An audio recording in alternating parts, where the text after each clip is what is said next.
Yes, guys, good evening. How is everyone? I hope you're all doing really good. This is the call-in show today, guys. It's your chance to come onto the show and have your say about everything that's going on in the world of football and Liverpool Football Club right now. So big up to everyone in the house. Please don't forget to go and smash that like button as soon as you come in. Subscribe if you've not subscribed so far. I would appreciate it. Every new subscriber, big up to you as well. Thank you for joining the channel. I do appreciate it. And yet again, thank you. Thank you for getting me over 4,000 subscribers. I really do appreciate. We're almost like on 5,000 or 4,050 already. So yeah, keep it going, guys. Keep it going. Big up to every single one of you. Thank you very much for nice comments about the intro. I do appreciate it. Thank you very much. I just do all that myself, really, but I'll try. So yeah, big up, thank you. I do appreciate it. So lots to talk about. I'm going to chat first before we get you guys on. I'm going to chat for a little bit, talk about some of the topics, talk about what's going on, and yeah, and if I'll open up the phone lines. If people want to come in and call in, you can come in and call in. And it's all good. So let's get the elephant out of the room. Let's just talk about it, because I don't want to talk about this anymore on the channel. So I'm going to talk about it now, today, this show. If people want to come in and chat about it later as well, when we open up the phone lines, you can talk about it. But after today's video, I'm going to try and not talk about it anymore. Anymore. It doesn't need to happen, because he's never going to join Liverpool now, because he's at Real Madrid. Jude Bellingham has officially joined Real Madrid. Thank God. It's over with. We can move on in life now. Yeah, it's done. Oh my God, it's done. Thank God for that. Oh. Yeah, look, Jude Bellingham. Now, one thing I want to talk about, I've got a big video coming out tomorrow night, guys, which is going to be a big debate show. So I'll go a lot more in detail tomorrow about stuff. But look, the Jude Bellingham transfer, I've said it for a while now. People told me that Jude Bellingham's not interested in the money, blah, blah, blah, blah, all this nonsense. I mean, he's going to Real Madrid for like close to 400 grand a week. They get less tax than we do as well. So, he's picking up so much money. It's like 12 million quid a year or whatever it is. So much money. So much money. Transfer fee looks like it's going to be around that 100 million. 104 million pound fixed. That has to be paid up front. No instalments, and then 30 million in add-ons if Bellingham's successful. So around 134 million pound transfer fee for Jude Bellingham at 19-year-old with a knee brace. A big opportunity for him. I think what we got to understand as Liverpool fans now is that Jude Bellingham turned us down. It's as simple as that. We might not like it. Everyone hates getting turned down in life. As it happens. We all get turned down in life. But yeah, it's just what it is, man. It's just what it is. He's gone now. The power move, the money. These players are only going to go to power clubs, guys. I keep telling you guys about this. Now, everyone keeps going on about your Bellinghams, your Mbappes, these kind of players, your Haalands. Why were we never in the market for them? Because they're power club players. You've got to have so much money to go for these players. Now, Haaland, yeah, they bought him for 50 million, right? That's not what the whole package is probably £500 million. Over the length of his contract, you're probably looking at £500 million for everything for Haaland. It's just, Mbappe's of this world always going to go to Real Madrid or a PSG or wherever the money is. If Man United get taken over by Qatar and they can offer Mbappe 800 grand a week and £200 million transfer fee, they'll pay it. Newcastle, if they wanted to, if Mbappe really wanted to, you'd go to Newcastle because they can offer the money. Why do you reckon these power players, these superstar footballers, really only ever go to a select bunch of teams? I know people will tell me about, look, Casemiro's at Man United at the end of his career.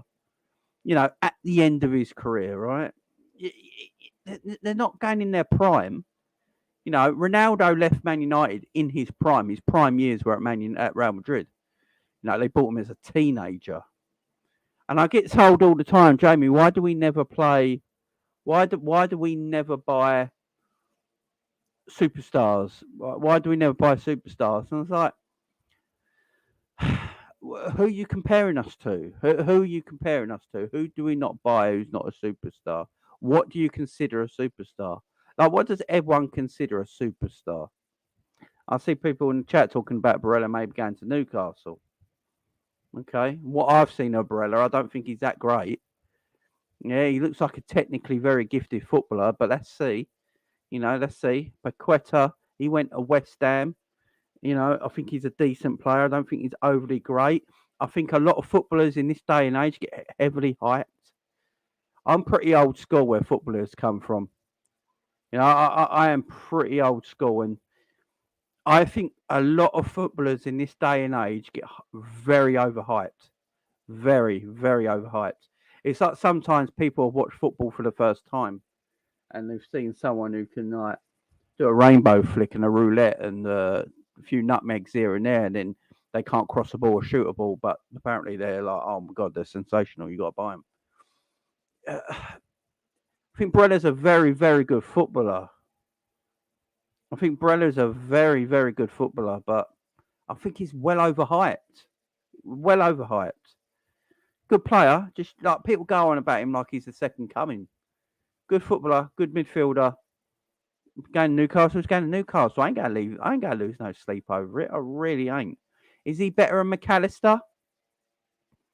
Not what I've seen. I think McAllister's a better footballer than Barella, personally. A better midfielder, but that's just my opinion.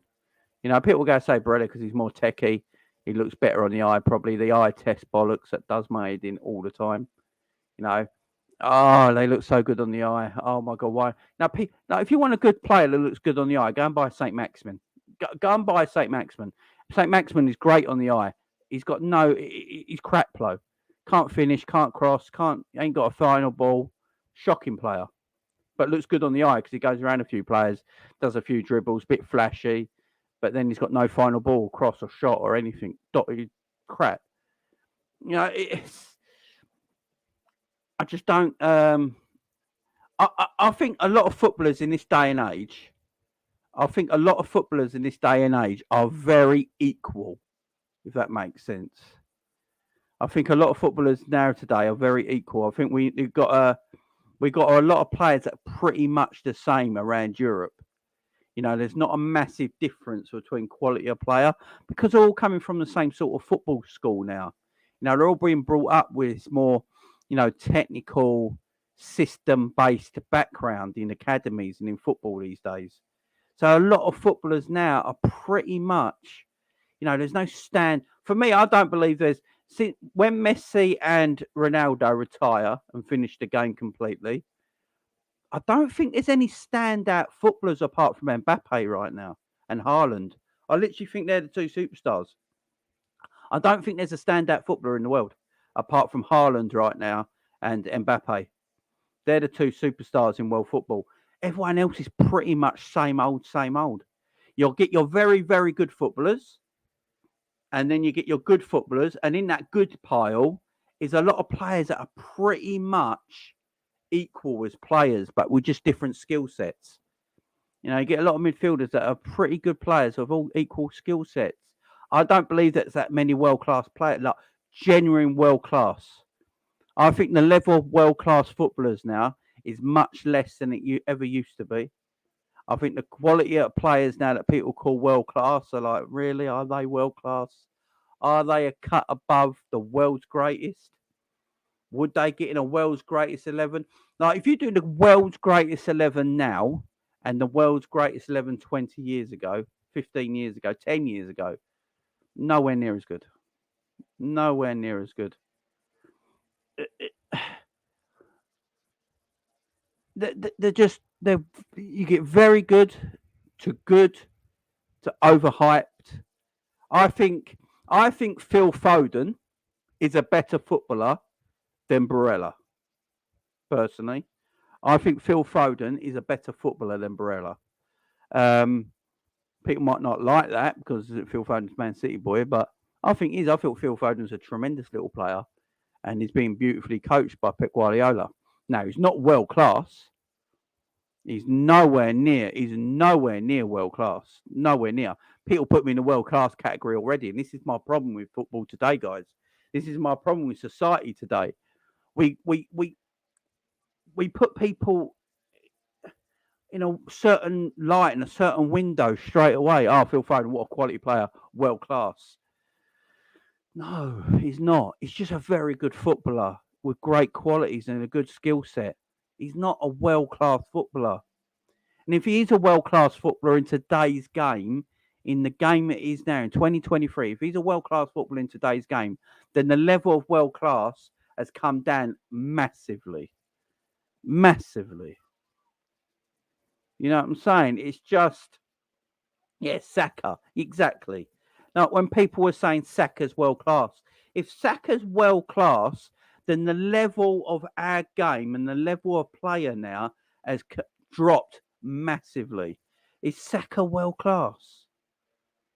Is he better in the days of a Ribery and a Robin and a Ronaldinho and any other wide player? You know, a Figo, you know, a Ronaldo. You know, we're talking about. No, of course he's not. It just. I find it mad. I find it mad. I think people like Barella are top quality players. I think people just get too, you know, people get too angry and upset straight away. Oh, why can't Liverpool go and get a player like that? Why can't? And I agree. I'm going to say this right now, guys. I agree. Liverpool should be getting players. Look, I said Barella's a really good player. Liverpool should be going to get a really good player like Nico Barella. Does he fit what we want in midfield? That is my only problem. I've said this from time and time again. I'm not bothered about how much a player costs, like a lot of people. There's a lot of Liverpool fans on Twitter right now who want a net spend of 300 million to just be happy. Doesn't matter who we buy, they just want a net spend of 300 million. And I don't care. I don't really care about the price of a footballer as long as they're the right fit for your football club. You know, Paul Pogba broke the world record for a transfer once to Man United. He never fit Man United. Like, never. He had one good season in the whole 2 times he was at Man United. He had one good season where he made Team of the Year. He was never a good fit for Man United. It was a flop. It never worked. But he broke a transfer fee. He broke a transfer record once for a midfielder, I think. Or 80 odd million. World record fee. Massive wages, massive sign-on fee. You know, big contract. And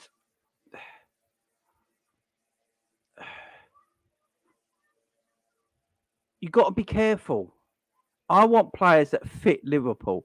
I want players that fit the system Jurgen Klopp wants to play. Now, this might be a problem. We will never know if we can get players like your Barellas and stuff like that till the day the manager probably leaves. Because when another manager comes in, they're going to probably want different kind of players because they'll play a different kind of way of a different system. After Jurgen Klopp, we might get a manager in and goes, you know what, I like playing 3 at the back. I like playing 3 at the back. And I like playing with that like a floating number 10 behind a striker, you know. And Liverpool then go and search for players that would fit that criteria. Right now, we play a 4-3-3. And the midfield we're using a 4-3-3 has got to be the workroom, the engine room. It's the counter press. Klopp says this time and time again. It's a counter pressing style. That is why he doesn't play with a number 10. Because if you play with a number 10, you can't really play that counter press as much as you do with a flat 3 in what Jurgen Klopp wants to do. So if you're playing 4-3-3 in a counter pressing style, you know, you've got to get players that suit that kind of play. You know, you need runners in midfield under Jurgen Klopp. In Jurgen Klopp's system, you need runners in midfield. What went wrong for Liverpool this season? Our midfield was dead and it was old and it was aging and we had no runners in midfield. We had no legs in midfield and we got overexposed constantly. Did we ever change the tactics last season? No. Did we can play high line? Yes. Did we play counter-pressing football? Yes. Did it work? No. And why didn't it work? Aging midfield that can no longer do it. And then when we started to play midfielders that can actually play that way, we started to win games again. So when he put Curtis Jones in an advanced midfield position, started scoring goals, playing well, started to win again. When you put Trent Alexander-Arnold in midfield, guess what? Started winning again, putting games on the, winning games in a row, scoring goals, keeping more clean sheets, being a bit better defensively because they can play the counter-pressing way. You know what I'm saying? So if you're going to play that kind of way, guys, you need to make sure you buy the right players to fit that system. You really do. Now, if everyone's going, oh, Newcastle go by Barella and Bruno Guimaraes, yeah? How the hell do they play together in the midfield? Where's the defending with them two if they play together? That makes no sense to me. Makes no sense to me. Barella, I just don't see, unless you play Barella in a more wide position, in a forward line, in a bit more wider, in a 4-3-3 maybe, and he's a wide forward with Isaac and Callum Wilson in a 3 up top or something like that, then maybe. But if you play them together in the midfield in a 3, who's your defensive midfielder? What, Joel Linton? Newcastle get ripped apart every game. It makes no sense. You got to buy the right kind of players for your football team. It doesn't matter how much they cost. McAllister suits the way we play. You go back and watch him at Brighton, off the ball. This is the most important thing. Watch players. Go back to when Liverpool were at their best and watch what they did off the ball. McAllister done that off the ball. McAllister does that extremely well for Argentina and Brighton. And he can play in that counter-pressing system because that's where Brighton played.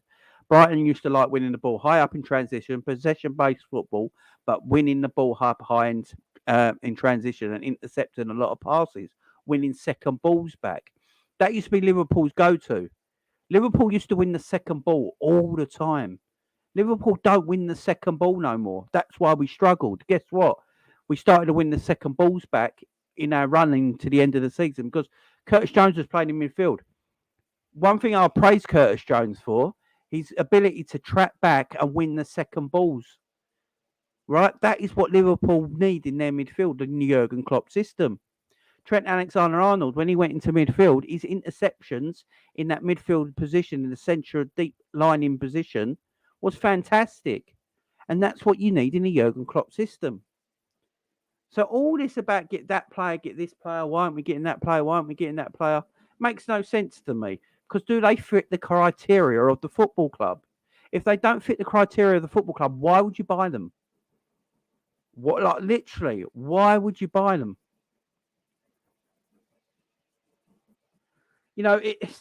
Look at Man City. Man City buy players to suit their criteria. If they don't work, they get rid of them the following season. Manchester City get rid of players, right? They buy players that suit their criteria and the way they want to play. Akanji costs 15 million. 15 million, right? It's not a superstar. It's not a superstar signing. But guess what? Akanji suits the way Pep Guardiola wants to play. And because he suits the way Pep Guardiola wants to play, and Pep Guardiola is a world-class coach, he makes him look better. John Stones, the reason he bought John Stones is because John Stones is a good footballing defender. He's a defender that can actually play football. Yeah? He was at a crap Everton side, and a couple of years before that, he was at Barnsley. Yes, Barnsley. Barnsley, Everton for a couple of years, then City, right? They went and bought him. He's not a superstar player, but they went and bought him because he fitted Manchester City's criteria and the way he wanted him to play. It's, and look at Kyle Walker. Kyle Walker wasn't a superstar at Tottenham. He was a very good right back that had some defensive issues that people used to talk about, but was just the quickest player in probably the world, and then went and bought him and made him a superstar. So I don't get why people are crying about Barella. Barella doesn't fit Liverpool's system. if you're playing a 4-3-3 with three in midfield. He just doesn't. Look at Thiago. Thiago has struggled in Liverpool's system, but it works sometimes with Thiago because how quality he is. But in reality, if you deep it, Thiago's not really worked because he's not a runner. Barella's not quick. Barella can't move like people think he can. Yeah, he's technically flashy. He's got quality and a great right foot, and all that. And he's great on the ball. He can go with both feet and all that sort of stuff. Beautiful. But we're not set up as a team to have them sort of players. Yeah, so I don't get the crying. I'm sick of football fans. I'm sick to death of Liverpool fans crying over everything. Oh, we ain't got that player. We ain't got that player. We ain't got that player. Transfer window open today. You'd act like it's been open 4 weeks. It does my head in. It's an absolute. Go back in time when we won the Premier League a few years ago and the Champions League a few years ago. Yeah, Fabinho, Henderson, and Wijnaldum was your midfield. Yeah, that was your midfield. None. I wouldn't class any of them as world-class footballers, but they suited the system. They suited the system. And because they suited the system and they had quality, they weren't crap footballers. They were quality footballers. Again, they was in that very good category, especially Gini and Fabinho.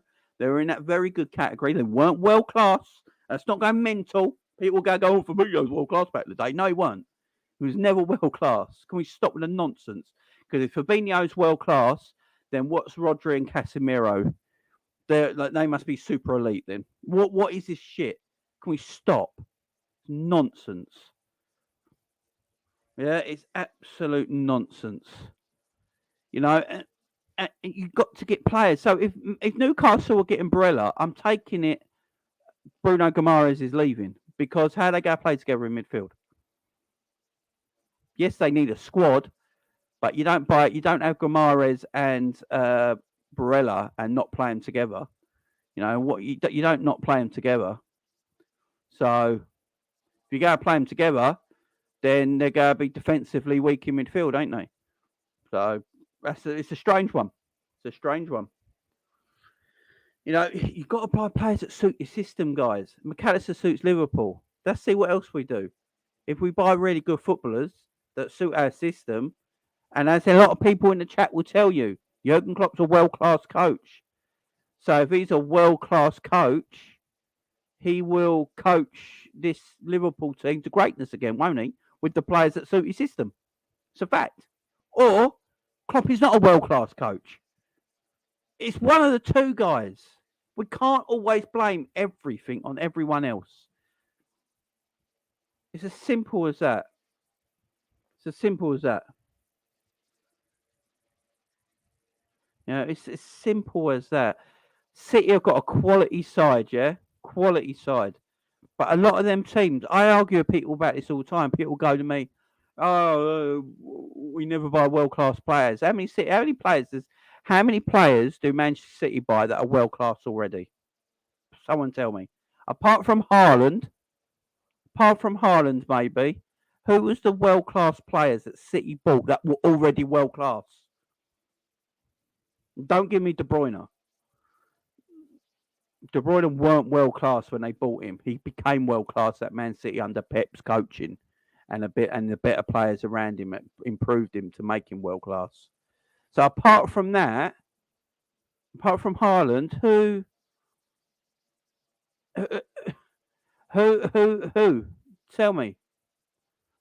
Tell me who City bought that's actually world class. Exactly, none. Because Pep made them world class. So when you get people on Twitter that keep going, oh, Liverpool never buy any world class established talent like Man City and all that do, it's a bullshit argument that is so sad and depressive because they just got an agenda and they can't think of anything else to say on Twitter that is nauseating. Absolutely nauseating. Nauseating. They bought very, very good footballers. A bit like Liverpool do.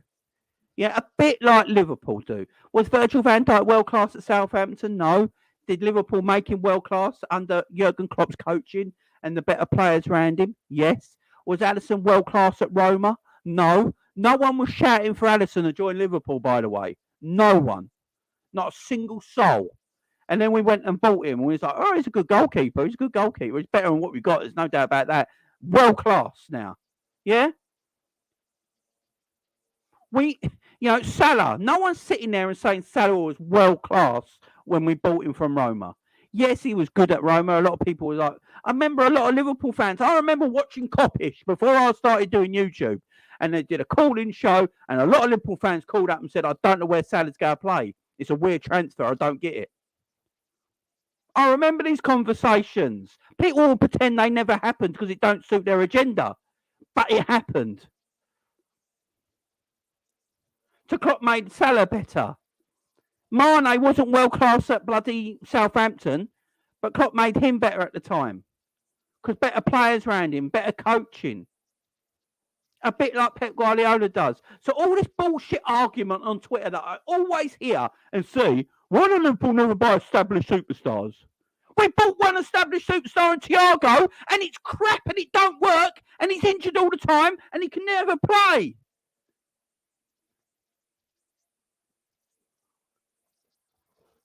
It's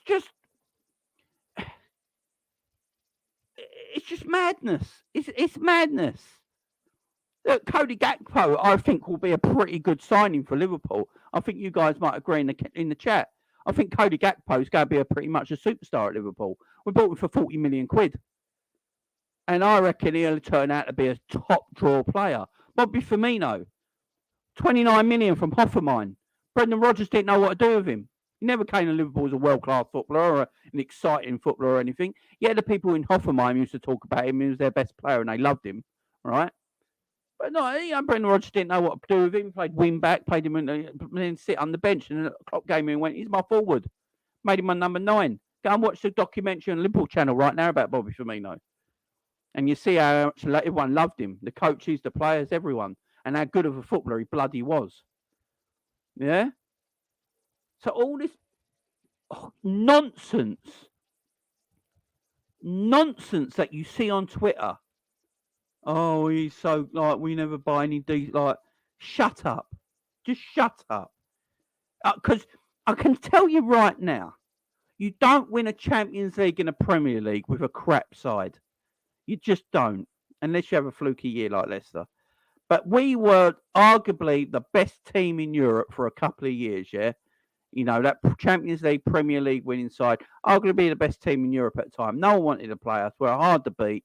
Scoring goals for fun. We had quality players, world-class coach at the time. But according to Twitter and some Liverpool fans who just love to split the fan base and talk utter nonsense, you'd think we had a shit side. You'd think we'd have a shit side.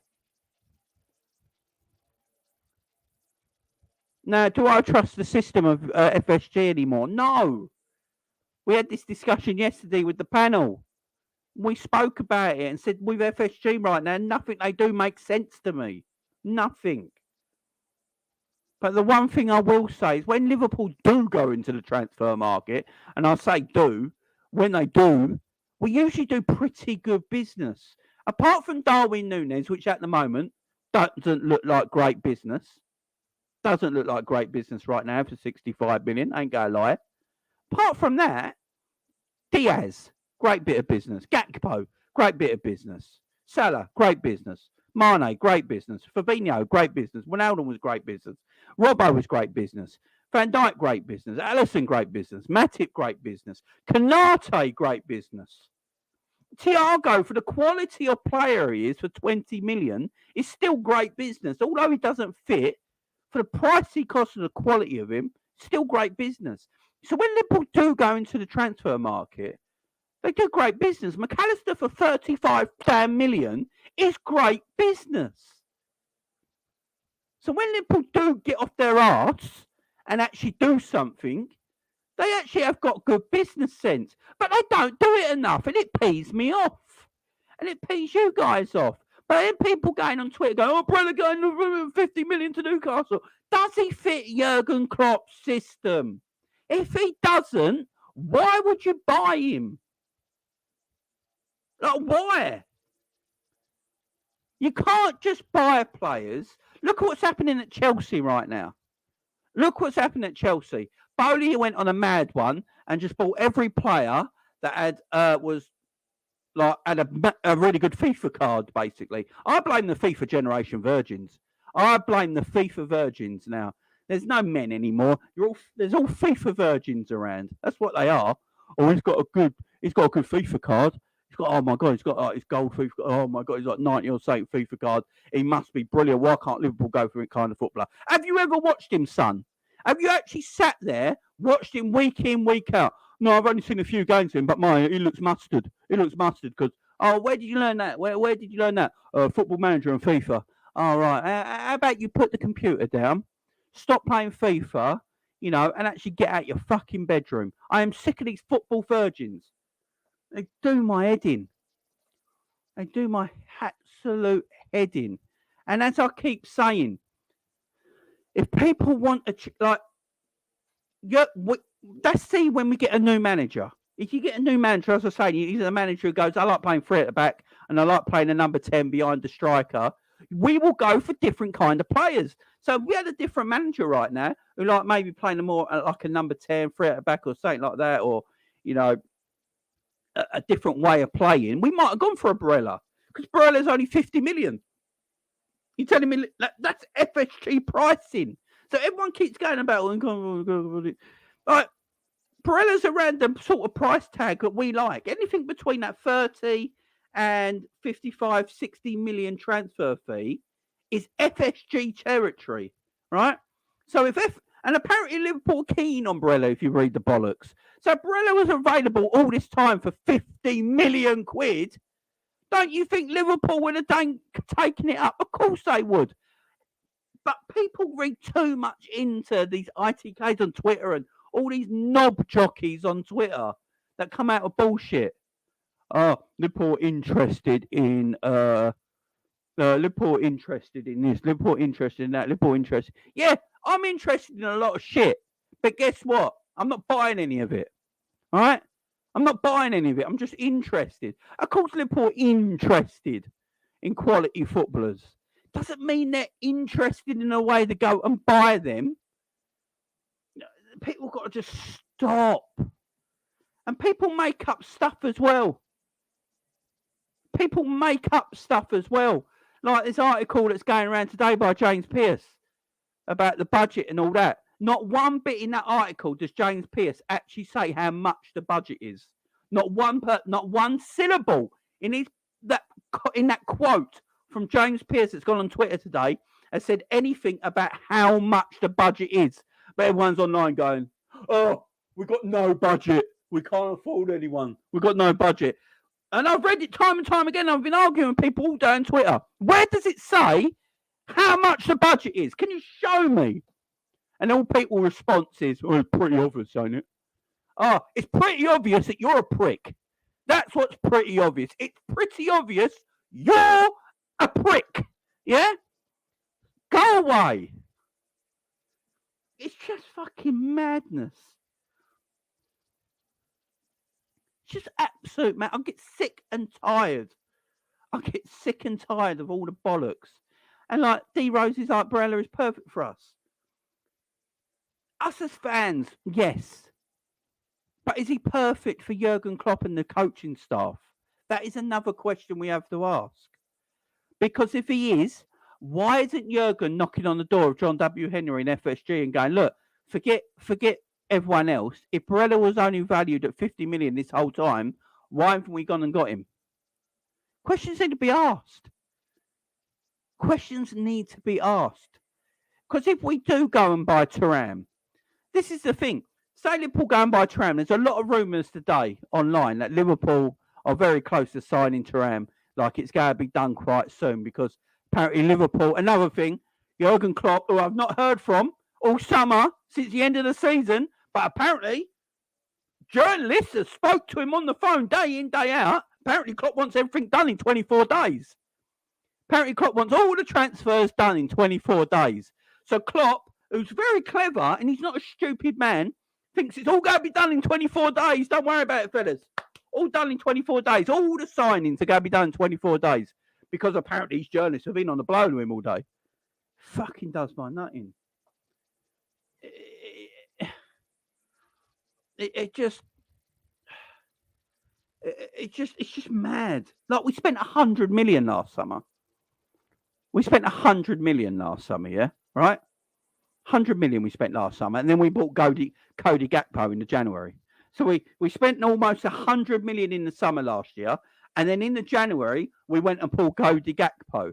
So that's like 140 million we spent last season, yeah, right, on transfers, right? If Liverpool spend that again this summer, and you get McAllister in, Thuram in, and maybe Gabriel Vega, who Liverpool are really apparently looking at very closely. And if they all fit what Jurgen Klopp wants to do, and he's happy with that, then I'm happy with it. If the manager's happy with it, the owners are. I'm happy with it, because I'm not one of these fans who just get, oh, they're not big enough names. Oh, they're not big enough names. Oh, why have we got Thuram when Barella was there? Why have we got Thuram when Barella was there? And then at the end of the season, Thuram has a better season. And then you come back to him and go, you were saying, fella? You were saying about, Barella, he's done nothing in Newcastle. Thuram's done great stuff at Liverpool. But I got the tweet saved from 9 months ago, fella. So what was you saying? Yeah. So maybe we should chill out a little bit. Yeah.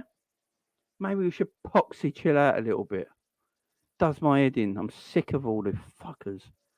Right, I'm going to open up the phone lines.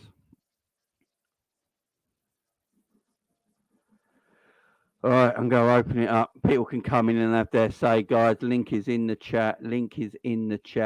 By the way, this ain't me ranting saying I don't want players. I want players. I've already said I want 3 midfielders and a centre back this summer. That's 4 players. If I don't get that by the end of the transfer market, when the transfer thing's closed in September, I'll be on FSG's throat. Simple as that. I will be on FSG's throat. You've got to come in and do your job, man.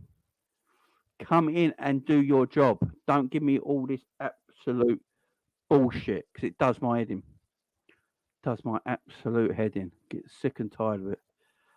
Right, guys, we're gonna get you in. We're gonna bring in John the second first. John, it's been a while, man. Let's bring you in, my man. Let's bring you in. Yes, bro. What you saying, bro? You good? How you doing, man? How you doing? Yeah, not so bad. Sorry about my rant, by the way, guys. I just get sick and tired of all the crap. No, Jamie, I fully agree in it, because, like, you know what it is, like, obviously, because the families are so divided. I've stopped keeping up with how they operate. You know what I mean? But, like, I think we just need to be realistic. You know what I'm saying? Like, these players are obviously like Jude or Barella, all these names. Like, these are not names that ideally Klopp will want. He wants players that will work within the system. Do you know what I'm saying? So that's one angle we have to, like, kind of deepen. That's the realization. So we're not gonna go and get your like, we're not gonna compete for all these, like, top name midfielders like you think we are. We're gonna go and get the underground type of signing that will work for the system and only for the system. You understand? And yeah, I don't know. I just feel like the families needs to just get real, man. Because again, we're just living in fantasy. But time and time again, like, the club has just shown you, like, obviously, we're not going in that kind of mainstream route that you think we are. Like, everyone thought we were going to get Enzo. Look, I like Enzo Fernandez as a player. Enzo's cold. Do I think he's as good as McAllister? Do I think there's much between it? No, I don't think so. I don't. Like, that's what I'm saying, guys. That's what I keep saying. You got McAllister for 35 million and Enzo for 105. Is there that much difference between the two players value-wise? I would say the one main difference is, obviously, McAllister has more goals to his name. But then the thing with McAllister is, like, pretty much all of his goals, what you could probably say, were from penalties. Yeah. I mean, so, you know, I think McAllister is a fabulous player. I think there's a lot of great players. I said it earlier. I think the quality in footballers in this generation are more even than they ever were. But I don't think there's an amount of quality of world-class players as there was 10 years ago and stuff like that. I think that's dropped. Yeah. Now, when we're calling Saka world-class now, and you got wingers of their days of like Robbins and Figos and Saka couldn't and touch at all. That's the level we're looking at, and level of footballers have dropped. I think you got very good footballers, and you got your world class of this era, which probably. I actually think Mbappe and Haaland are the only two standout world footballers right now after Messi and Ronaldo finish. I don't think there's a lot. It's looking like it. Yeah. It's looking like it. I think those are the next two that are going to be like kind of battling. I think it all depends on where Mbappe goes. I think that's a big factor. I think the next move Mbappe makes is it can be a make or break. I look at it like when Anelka popped on the scene, and Anelka was like. Anelka was like ideally me personally, Henry is like my favorite striker of all time. But talent wise, he couldn't chat to Anelka. Anelka was too much. Oh, Anelka was different, different class. But then the moves that Anelka made kind of contributed to obviously in the conversation where you look at Henry. Henry's just like. I think Henry. I don't think Anelka really liked football as much though. That was the thing. Henry lived and breathed football. I think Anelka lived and breathed. Football was his job, but he liked the other. Yeah, he liked the other side. That's it. Right, what we're going to do, because there's not many people here, I'm going to get everyone in so everyone can talk. Let's just have a big show here. There you go. Right, you're all in, guys. Big up to everyone here. Hope you're all doing well. We'll just have a big show, big chat here, because I'm only on till 8 o'clock. So how is everyone? Everyone good? I'm fine, how are you? I'm doing good, thanks. Very good, All good, mate. All good. Hello, everyone. I'm good. I'm calm. I'm calm. You're calm. Calm before the storm. And by the way, if I insulted anyone earlier by Loving the calling rain. FIFA Virgin, I do apologise. But I came on to give you a hug, mate. it just annoys me because I do believe we do live in a world now where fans do look at things like Football Manager and FIFA cards and go, "Oh, that player's quality," and then you ask them, "Right, how many times do you watch that player play?" And they're like, "Oh, a couple of times, and that they look good. Why can't we go and buy them?" So, is that what we're doing for scouting now, guys? Is that how we're scouting footballers now? YouTube scouting. YouTube scouting. But Bruno, how are you, mate? Yeah, I'm doing good. Thank you very much. Go on, man. What do you want to say? Well, there's two elephants in the room. Hang on. That's Man United. I was we're looking in for one. Hang on. Sorry. Go on. Go on, Bruno. Go on. That sale of Man United, we're in big trouble. We are in big. I'm hearing big that might not be happening now as well. I'm hearing- It's fake. It's fake. Yeah, I've heard that. Is it Radcliffe, the geezer? Yeah. By the way, why do rich guys look like they're really poor? Why do the richest men always that Radcliffe fella? They don't need to look rich, do they? No, They that know they're Radcliffe rich. fella, he looks like he sleeps outside Iceland supermarket on Saturday night. You know what I mean? He looks awful, but he's not the richest man in Britain. I know a millionaire who drives a Mondeo. Nothing wrong with Mondeo, by the way. I'm not gonna lie, like Radcliffe looks like a substitute Chicho. I'm not gonna lie to you. Does, don't he? I actually One of them suspicious ones that the police have been talking to a few times. sorry, Jamie, but I actually disagree with what Bruno's saying. Obviously, the Liverpool will be in trouble. We're all in trouble. We money to get bought We're over. already in trouble, yeah. But at the end of the day, Manu always spend money. They always spend money. They always have done. So what I think difference they spend is it it going to wisely. make? I think they spend it wisely. I think that might be the difference. Yeah. I think they spend it wisely. When's the last time Manu spent money wisely? Well, Last season. Absolutely. Last season. Last season they spent wisely. Yeah, I think last season because they got I 10 don't arguing. think it did. Martinez was a good player. I think we've got to face that. But- He was a good player. Was Anthony any good? Nero was a hell of a player. In terms of takeovers, I generally, in terms of takeovers, I do genuinely believe Liverpool will be sold by Christmas, by September. If you look at it, if you actually look at it right, now the new sporting director's contract is only until September. The work on the stadium is finished in September. Now, agree with if that, you add that totally. up, you're not going. you're not going to start work on say a conservatory for your house and sell mid-build. You're going to wait until you finish that conservatory to sell your house. That way you get full profit for it. I genuinely believe this club will be sold by September. I agree. I mean, there's a lot of rumour. How's everyone else feel on that? How's anyone else feel on that? FSG aren't selling. There's big talk at the minute. I've heard big talk. Apparently, DIC I hope you're right, John. very interested in buying the football club. I think they will sell mainly because they have an NBA plan. They want to buy the new expansion team for $4.4 billion. Yeah. I think they will sell, but I think they're waiting for how much United would go for. Yeah, that's what If they go for crazy money, they will ask for crazy money. And if they don't get it, they don't fully sell it, they will sell at least half. I think that's what's going to happen. I think they'll look at 50% partner, or they'll try to sell 100%. I think if Manu were to sell for $6 billion, say Toxic Money go for $6 billion, that's a number that you mentioned. If they sell for $6 billion, I reckon we get sold for 4, maybe 4.5 billion. We are already valued at 4.2 billion, so I'm guessing they might need a premium on that. I would say if Manchester went for 6 billion, they would ask 5.2 or 5.3 billion. That's a crazy money, but I think they will ask for that. I think we ask for that, but I don't think we'll get it. I have no idea why we're talking about this. The club is worth 4.2 right Why now. are we talking about Man United being sold? Like, what the hell has that got to do with anything? I don't care. Like, well, because our owners are stingy. I'm That's excited. Well, because we care because as long as these owners are around, you know, there won't be a leeway of spending better. We just bought a £35 million bargain. Like we're in talks with Thuram. We're in talks with Kone. Like, you're right. We're linked with loads of cool players. Like, let's all be happy about stuff.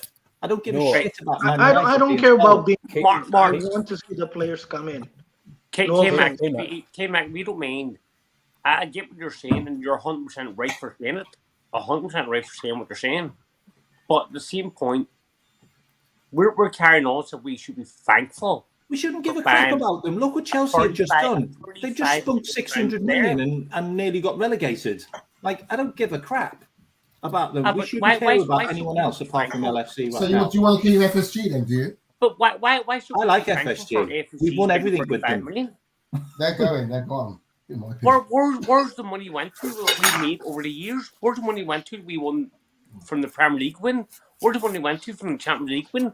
Where's the money went to from the Champions League runs? It went on wages, mate. It went on bonuses. It went on daft contracts that Klopp wanted for players. It went on stands. Right, so Jimmy said it perfectly or wrong, or was it yesterday, was it? We get 20% of everything that Nike sell belongs to Liverpool. 20%. Where is all that money going? And Jimmy said we made 15 million off Levens. Bullshit. We must have made a lot more than 15 million. It's a massive Christmas party. That's what it is. A lot more than 15 million. It's just. Now, I'm not going to be thankful for cognac and blow everywhere. Cognac and blow everywhere. Do you know what I mean? Look. I mean, you know, looking at the fan base. Looking at the fan base, we are all accountants at this point. Yeah. Every one of us. We're financial advisors, accountants, you name it. We look at numbers all the time. It's really mind-boggling to me that we'd be we'll be that involved, mainly because of our owners. I get. Here's my point. I think there's a balance between not investing and investing. There is a middle ground. So the main thing is they don't put FSG don't put in their money, but they will let us spend what we make, which is a good thing. But I think there is, when we don't make profit, it's going to be a bit tougher to spend, what you don't have. But the main thing is right now, I think I will hold my criticism for the next 3 months, two months or so, mainly because we have been linked with very good players that I think have a potential to be world class in the future, and that's what matters to me. Because if you take a look at it, we have, let's say we bring in Kone and Thuram at the same time. That's a rebuild in the midfield setup completely, and we can go again, and maybe a CB, one CB or on the right right hand side. But one thing we have to remember is that we don't buy superstars, and we can't buy superstar players mainly because we need to rebuild before we can even think about luxury players. We really do need the bodies in before we can say we would need someone like Jude or somebody, someone of that caliber. We actually make superstars. We don't buy them. I've never seen anybody. I've never seen other than Thiago come in and that we would say is a superstar by the time we signed up. I agree. Let me just say on that point, I said this earlier as well. I see this on Twitter all the time about superstar footballers. Why do Liverpool never buy superstar footballers? I say about Man City. Man City bought Ake from Bournemouth. Is he a superstar footballer? They bought John Stones from Everton at the time. Was considered a superstar footballer? Not really. He only just played at Barnsley a couple of years before that. Kyle Walker weren't a superstar footballer at Tottenham. Kevin De Bruyne weren't the superstar he is now when he was at, was it Werder Bremen they bought him from? 55 million. Like that. He was a very good player, but he wasn't a superstar. No. That's it, Wolfsburg. The only player that City have really bought that's a proper out-and-out superstar is Haaland. Like, if you look at Liverpool in the same way, Salah, Mane, they're all at that level that Man City bought at as well. And then the coaching has made them better and world-class footballers.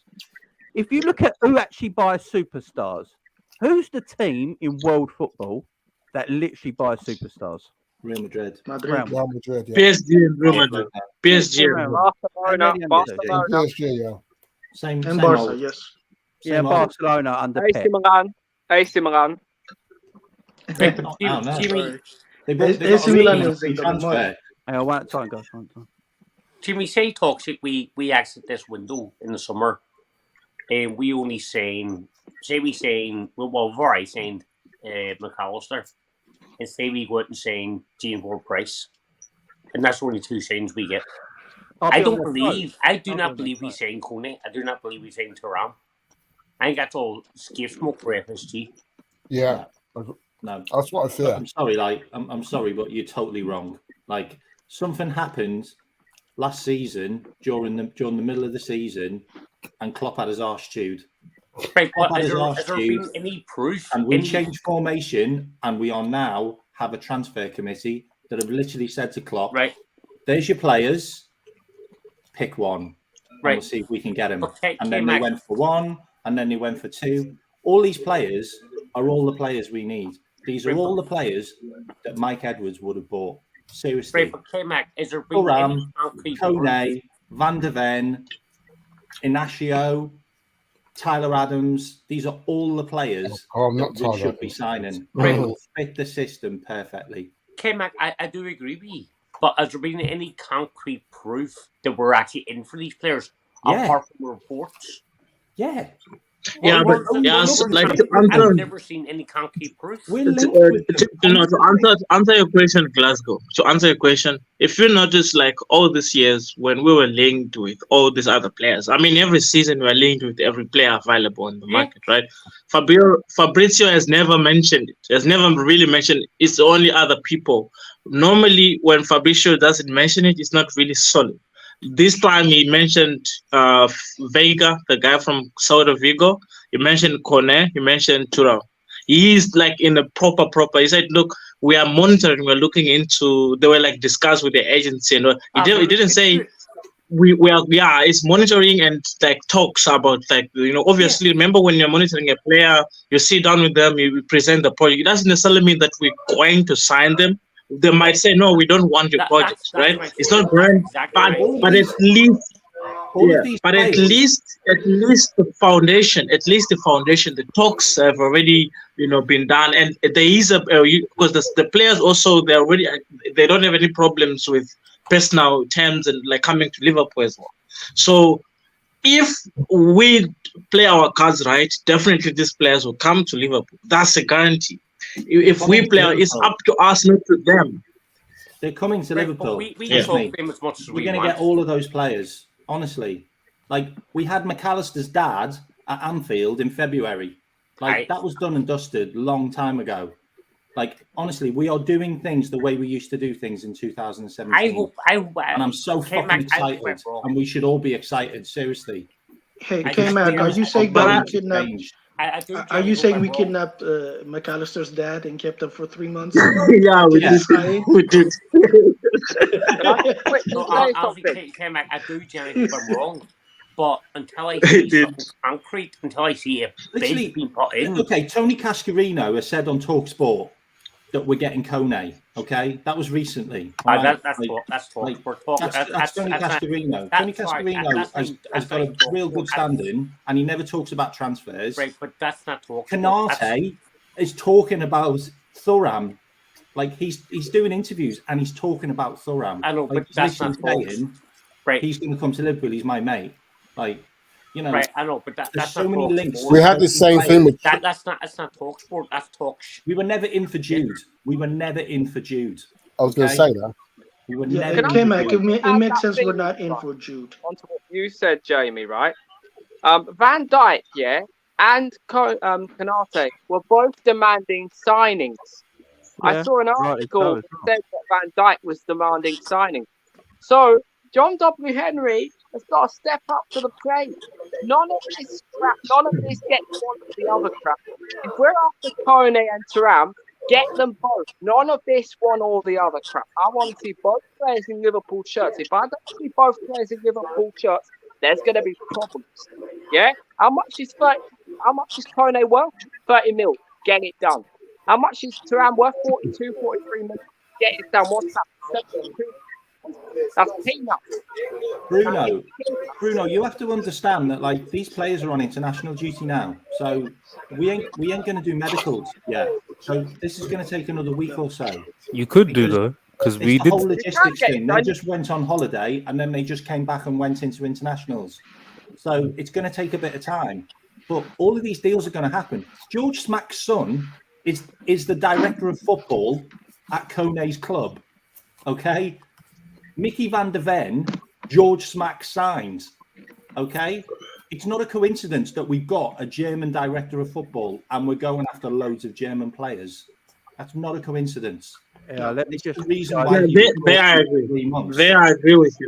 I agree with you there, because I think they brought me in because those are the players that they were looking at, but they're trying to get as like the best dues from that. So they're getting the best men to, because I think that guy is very good at negotiating and he's well connected in the German market because his son is also working in Germany as well. I think, So I think that's one of the reasons why we brought him. But it doesn't also make sense to bring a guy for like 3 months and give him a contract. I mean, I don't know what we're doing. I don't know about that. I don't think it's a wise. There's something called probation period. What they told you was a probation period. So if he comes and he comes to rob people's coffee from the coffee machine, then they can start it. In Germany, didn't he say something in Germany that got him into loads of trouble? Like, he always. Apparently, he's quite. He's got a bit of a mouth on him. Let me just do a few super chats and I'm going to ask a question. Big up Jem with the super sticker. Thank you very much. Sister Ros, shame talking facts. Big up to you. And Faces on, yes, guys, talk one at a time. Definitely. Big up Faces on. Thank you very much. Yeah, we'll talk one at a time. No worries about that. Guys, there's a bit of news that I don't think you've heard. So I'm just the Barella stuff. Yeah, the Barella thing is very disturbing, man. Yeah, I'm not bothered by it because I don't rate Barella, so I'm not bothered by it. Oh, God, I don't rate Barella like everyone else does. On the right side of a 3. Barella on the right side of a 3. I just want to let you know about Newcastle, by the way, because my mate's in with Newcastle and he's a massive Newcastle nut. They offered 30 million for Thuram, okay, and they got laughed out of the place by Nice. Newcastle don't have a huge transfer budget. They've got about 70 million because of FFP. Okay, and Newcastle aren't going to be spending mega bucks, and they're not going to be getting Barella. All right, that's why they're signing kids. I don't get look with Newcastle right now. If you get Barella and Maddison and you got Thingy there already at the club, I just don't get how you play them all. I really don't. Barella goes in straight for Shanglong stuff, and Maddison goes in for that guy who does all the dribbles and does nothing. Alan Samatson. They're selling him. They're selling him. Yeah, they're selling him. So who defends in that midfield? They need a left back. They need a left back, and they need a right back. That is a massive priority for Newcastle. I think they haven't got any reserves. No, I agree. Look, and I've been saying this for a while. No, Barella won't come to Liverpool because he don't suit the way Jurgen Klopp plays. It's just a fact. I watched Barella playing a high line in the Champions League final against Man City. He was shattered after an hour. He hasn't got that. The way he wants to play takes everything out of the way Barella naturally wants to play. That what you saw him get for Inter Milan against that Man City on the final was not the real Barella, because he couldn't play his way, because he had to play a way that the manager wanted him to play that could disturb Man City's flow, and it worked. So if you put that Barella in this Liverpool team, that's what you gotta get. You gotta get a half-baked Barella. What's the point? There's no point buying players systems. If you watch Barella, Jamie, if you watch Barella in the Euros, when he plays for Italy, right, or when he plays for Inter, he's really good at pressing. He's very good off and on the ball. The only issue for me is when he comes to Liverpool. All right, the only issue is Klopp going to utilize him properly, or use his set of skills? Because I think he's got the same profile as McAllister. I think we can't have them both playing in the same 11. They've got the same profile. Watch Barella. He's got an engine, right? His engine record is decent. He doesn't really, he plays. I think he plays probably 80% of the games per season. He's very good. I mean, his ball retention, progressive passing, his pressing, counter. He's very good. But the only issue for me that I noticed even against Man City with him, decision making at times, where concentration, when there is a lot of weight, when he has to, when he has to take things into his own hands, he couldn't. Like, he failed to make decent passes in the last final. I was very struggling every time he scored the ball. Like, what is he doing? Is it the ball? He didn't look like himself. So I think but that's something that comes with coaching and concentration, and also every squad, every team requires. Every other player has to play their part for one player to perform. There are sort of individual, brilliant players that can perform, whether they're other, like everybody else is not performing well, like De Bruyne and other players, right?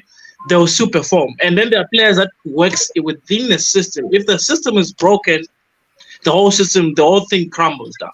So that's Barella for you. He is a system player if we give him the right system. I think hang on. I just need to read this out. We got D Rose. Jamie, you don't know balls. You don't think Barella ain't good. I didn't say he wasn't good. I said he's overrated. I think I already said yesterday. Hang on. Yesterday I said about Barella. Hang on, guys. Yesterday I said about Barella. I said, Barella's a technically beautiful player to look at. There's no doubt about that. He's a technically excellent footballer. I've got no issue with that whatsoever. I don't think he suits Jurgen Klopp's style of midfielder. It's as simple as that. I don't get what people get frustrated Jamie, about. Everyone seems to be missing the point with Barella. Do you guys, the biggest problem with hang Barella... Hang on, John just wanted to chat. Do you guys think that...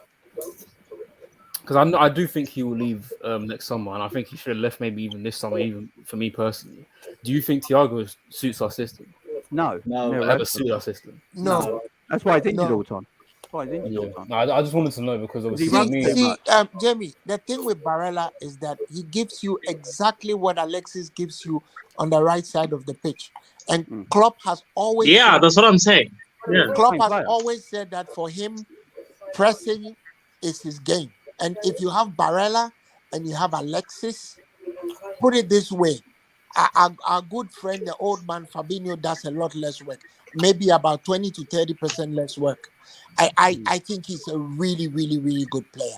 And if he's available for £50 million, you have nothing to lose, man. Nothing to lose. He's not available for £50 million. Come on, let's look at Inter Milan. Inter Milan do not sell their players cheap. How much did Lukaku they have cost? a problem. They have a problem with money. It doesn't matter. They didn't win the Varela is Champions their League. star asset. And also, they have a problem with money, Varela, Mark. They have a missing problem about with Varela money is right wages. now. You know, We ain't before the gonna pay. Champions League final, I was reading an article where somebody was saying if they don't win the Champions League, they're in trouble because I don't think they qualified. Did they qualify for Champions League? I don't think they did. Yes, they did. Yeah, Oh, they did Actually, they did. Okay. They did. Second. So the person was saying that they absolutely have to play Champions League or they're going to have to sell. Like they're really going to have to sell. So a lot of the Italian teams are in trouble financially. I don't know whether you guys know that. A lot of them are in trouble financially. Well, here's what I'm saying. If Varela is available, and I'm not for one saying we get every player we go after, far from it. If Varela is available, we need to make an attempt to get him. I mean, we are chasing Tyler Adams, right? Come on. I hope not, because he's crap. Yeah, we're chasing Tyler fucking Adams. Tyler Adams is crap. And Yeah, I don't like No, he's not. there I agree. doing records. He's shot. He's another runner. He's a runner. K-Man, do you think he's the type of player to like? He's 24. He's 24. He's 24. He's the US captain. So what? What does that mean, though? So what in the name of the reason why Leeds went down is because he got injured. Yeah, I agree. I agree with that. But I don't think that we should predicate our team on who went down and who didn't go down. You know, if Tyler Adams is available, and everyone's raving about Lavia for like a really good price, and you want him as a squad player, I don't have any problem with that. But if you signed Alexis, 90 million, 90 million. If you signed Alexis, and the next thing you're doing is you're looking around for players like Tyler Adams, you see, there's a certain psychological issue with these kind of things. James Ward-Prowse, Tyler Adams. Come on, Liverpool, aspire to do better because you will get. Okay, so what about Thuram and Kone? Are you okay with those? Yeah, I'm with that. You know, I'm so not. Why aren't you okay with Tyler Adams? He's a US international. He's played in the Premier League. I'm not even as much a Kone fan as I am with Gabriel Viega fan. I absolutely love that guy to bits, right? Gabriel Viega. Yes. So I'd like to got relegated. No, they didn't. They actually survived. But yeah, no, because of him. No, yes. So he's worth 40 million. So he's worth 40 million. He scored twice against Barcelona on that day they needed to survive. See, that's the kind of player you want. A player who can drag his team kicking and screaming to where they want to go. Where's he going to play out of it? Where's he going to play? Klopp doesn't play attacking midfielders. He doesn't play them. So where's he going to play? He's better than Henderson. He plays exactly where Henderson plays in a 3. He's not going to let him have that flair. K-Mac, but you know what? Klopp has done a lot of players. Hold on, Chief. Klopp has done a lot of things to a lot of players that we Liverpool fans think makes him a genius. So let him try his hands at a few more of those. Because no player comes into a team and comes to do what he wants. Example, Gakpo. Okay? There are others. But I think from what I see, and I'm not saying that I see everything. I'm not saying I know everything, but I'm saying just from what I see, Gabriel Viega is a very good player. And the reason why I say that is I watch Celta Vigo a lot simply because there's a Ghanaian kid who's one of their central defenders. He's called Joseph Edu. And I just happen to watch a lot of their matches. I think he's a very good player. He's in a team that's not that good, but that's not his fault. Everybody comes from somewhere. So that's what I'm saying. We can do otherwise. But when I wake up in the morning and I see that we are after Tyler Adams, it takes me down a little bit. He's in a team that's not very good, but he's a very good player. I agree with that. So it's the same situation as Vieira. I don't mind him. Listen, so let me ask you a question. And put yourself in Klopp's position. Do you bring in Tyler Adams and bench Fabinho? Yeah. You do? That's a close one thing. Then you don't know Klopp. Guys, I'm going to mute all you seconds and just go ask something because, right. So there's been a lot of things online today about Caicedo and Declan Rice, and people keep saying, why ain't Liverpool going for these calibre of players? And I do agree. I like Rice and I like Caicedo. Do I think Rice is a £100 million footballer? No. But I like him as a footballer. Do I like Caicedo? Yes. Do I think there's some issues to Caicedo's game? Yeah. Am I a little worried that Caicedo might be a bit like a big fish, small pond scenario? A little bit. But the question I keep asking everyone on Twitter when they say about this, I always say, right, if we get them 2 players in, cool, I'd love it. But who goes? Who goes? Because Fabinho plays the 6. Stefan Bajcetic plays the 6. Hendo plays the 6. Right? Them 3 players, as far as Jurgen Klopp is concerned, are not leaving this football club. So if they're not leaving this football club, how can you go and buy 2 players that play in them positions? What, we'll go 5 number 6s? It makes no sense. So when people keep moaning about the owners, and I agree, the owners are wrong. They are wrong. But if we're not selling players, guys, you can't stockpile. I was just going to say, Jamie. Sorry. Yeah, go on. I was going to say that's why Pep is a far superior coach than Klopp. I am sorry to say it, but he is. He is prepared to get rid of players if they're past their usefulness. He does not piss about. If a player is not performing, or a player is not performing at the highest standard, or any use to the team, he's out the door. I mean, look what he did with Shevchenko, Sterling. They had their time. They were gone. Yeah. Remember what he did with Claudio Bravo? Yeah. Only one season, he just shipped him out. Yeah. Cancelo.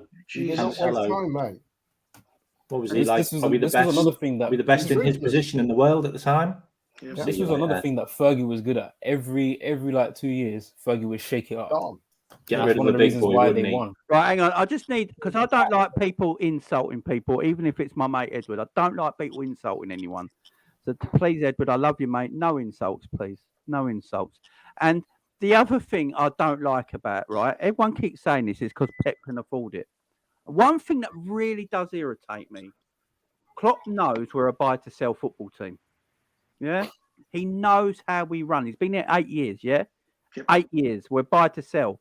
If you're not selling anyone, how can you buy anyone? He knows what we got. Like, Henderson's going to be 33. Exactly my point, Jamie. Henderson's going to be 33. Fabinho's going to be 30. And people are still like, I think Fabinho will be better next year. Or Fabinho's going to be better at 30 than he was at 27. When they're like, come on. If you want these players to come in, you've got to make the owners move. You have to make the owners move. The owners are not going to buy players. We stopped selling. Exactly. You're not 2019, we stopped selling. We did. And by the way, City are adapting our system of selling to buy. But I don't mean completely, but partially, hybrid approach. And they're doing it very, if you look way at better it, than and us. they sold a lot of their academic players last season to balance the books, which is crazy to think about. So their approach, they're taking our approach slightly as they go on into the future. So we should also, take into account. Hey guys, that's my manager, man. That's my club. Yeah, it's just. Does she limit your budget, Uncle Albert? I reported for preseason with a back problem. No, that sounded weird. Sorry. So guys, here's a question for everyone in the chat right now. Who should be sold this summer? Like, who should be sold this summer? John, give me your list. Give me your list of players first. Who should be sold? One at a time, mate. First. On, my thing is, the players we could have sold have left on a free, and that's the biggest mistake we made. These players that are going on a free should have been sold 3 years ago. Yeah, 3 years ago, and they're going on a free. We're doing the same thing that Arsenal were doing back in the day when we let players run down their contracts. Like, I can tell you right now, you can't tell me that we couldn't get at least 20 million for Naby Keita like 3 years ago when we knew this guy was heading down the road of injury prone. Same with Ox. Like, so I can't really answer that question for you because we are in the mud. when it comes to player sales because there's no asset to sell. If there ever was an asset to sell, I'll probably say it's Alisson. What? He's going on the money. He's going on the money ball. I'm just talking money. I'm not saying sell him. He's not saying sell him, but I'm talking if there's ever our biggest asset, it's Alisson right now. Either Alisson or Salah. With the way 100%. We are, that's what he's saying. See, if I was going to sell today and want to refresh this midfield, we're all talking about a midfield refresh. I don't know how you can have a midfield refresh when you've still got Henderson, Fabinho, and Thiago and players like that still in the team. Stefan's going to be a great little player, but I don't want to put too much pressure on the kid. I want him to come in slowly, come back from injury. I don't want to put too much pressure on him, but he's going to be a superstar. There's no doubt about that. If we coach him properly and look after him. I think Curtis Jones is a better footballer than people give him credit for. Absolutely. He fits Klopp's. He fits what Klopp wants to do in midfield. You know, you put Curtis in the right areas of the pitch. Curtis is actually quite a decent squad player, so I'd keep him around. I'm not saying first team or anything like that, but the squad player is good. Yeah. Can I tell you who I'd sell? Can I tell you who I'd sell? Go on, Kone. Okay, so John's absolutely spot on. Like, we stopped selling players in 2019, and Klopp got his own way by extending contracts and letting players run down their contracts. Unfortunately, it's going to be the same with Matip and Thiago because now they've got a year left on their contracts, and no one's going to buy them, and Klopp isn't going to sell them. They'd be the first two out the door with Henderson. For me, I'd probably look at offers for Robinson. He's 29 now. He's still got value. I agree. He can't play in the position that we're giving him the position, which is centre back on the left. I'd probably look at Jota as well. Like, Jota gets injured half a season, pretty much every single season. 100%. You know, we can't sit here and say that, you know, he doesn't get injured because he gets injured all the time. Mm-hmm. You know, he's a great player, but we can't have players that are always injured, you know, and unfortunately that's just the way it is. They're the players that I'd literally, you know, try and get rid of. I don't know why Adrian was given a new contract. I can't get my head around that. And he's also taken up a homegrown spot, which we've got a massive issue with. I don't really understand that. And Keller as well, because we can't keep a goalkeeper that wants to play. And Nat Phillips, like, we can't keep players that need he needs to go. Okay, guys. Quite a lot. Can I make one list of players, please, mate? If that's all okay. Yeah. Go on, Paul. Harvey Elliott would be one on my list. Plus Henderson and Fabinho, obviously. And I would put a question mark against Jota. I might even think about Luis Diaz. Yeah. Oh. I think about it. I wouldn't. His injury record, and also Darwin Núñez. Yeah, I think Darwin. I think with the Darwin Núñez stuff. After this season, if he doesn't perform, he's got next season. I think Darwin. You are right there with Darwin. I think with Darwin, this is one of the things I keep saying about. I think Darwin Núñez in a right setup would actually be a very good player. Yeah, I think he's actually a very good player. You put him in the right setup. He's a mid-table striker. But we haven't got him in the right setup. He don't suit our setup. That's why Gakpo came in and suited our setup straight away. You know, because I think if Darwin doesn't learn the way Liverpool want him to play and the way Klopp wants him to play next year, I don't think you keep his services at the end of next season if he's still doing what he's doing this season. Go on, John. I know you wanted to chat at the bottom there. Right.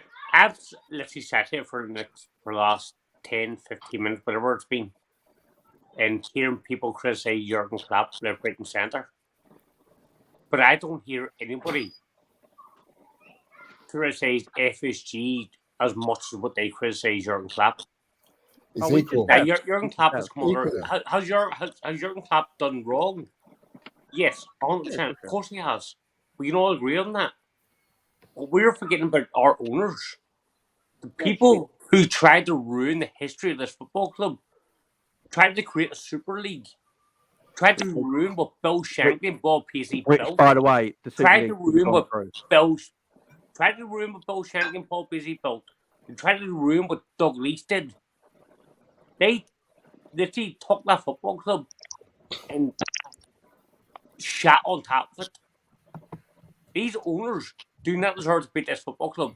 I don't give a fuck. People try and tell me, they built the stadium, they built the training ground. No, they didn't. They loaned Liverpool money to build the stadium. Yeah, that's wrong. AXA They shouldn't have done that. paid for the stadium. FSG did not pay a penny. I agree. So you cannot try and tell me FSG did. I know what's other bullshit. FSG saved us. No, it didn't.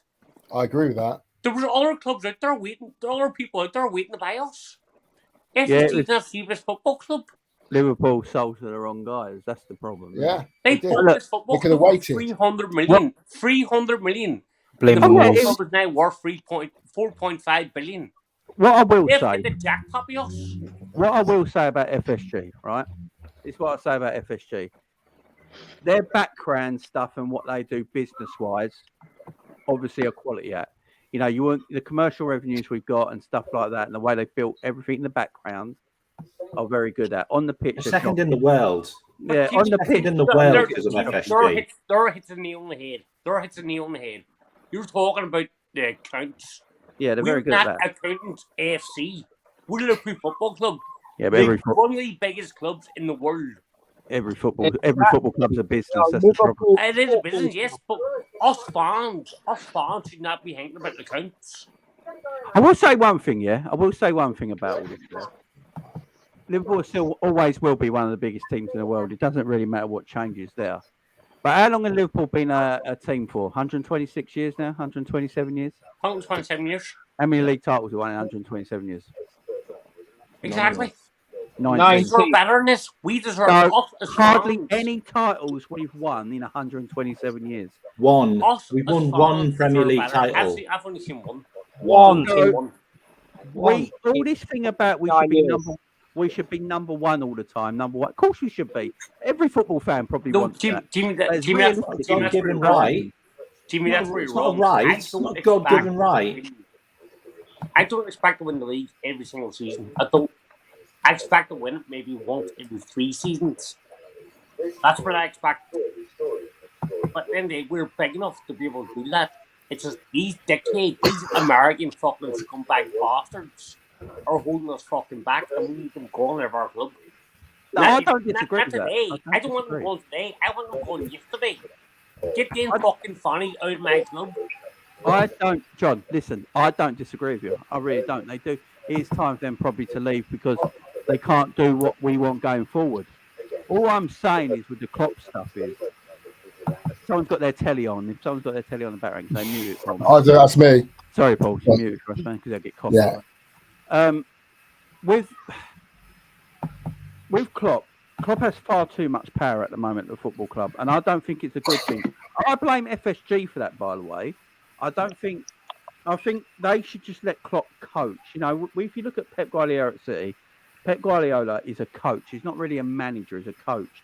He's employed to coach the team, squad, get it all together, you know, training, systems, tactics, all that, get his coaching team in place, and that's what he's down to. The rest of the side of the management at that football club, he's dealt with other people.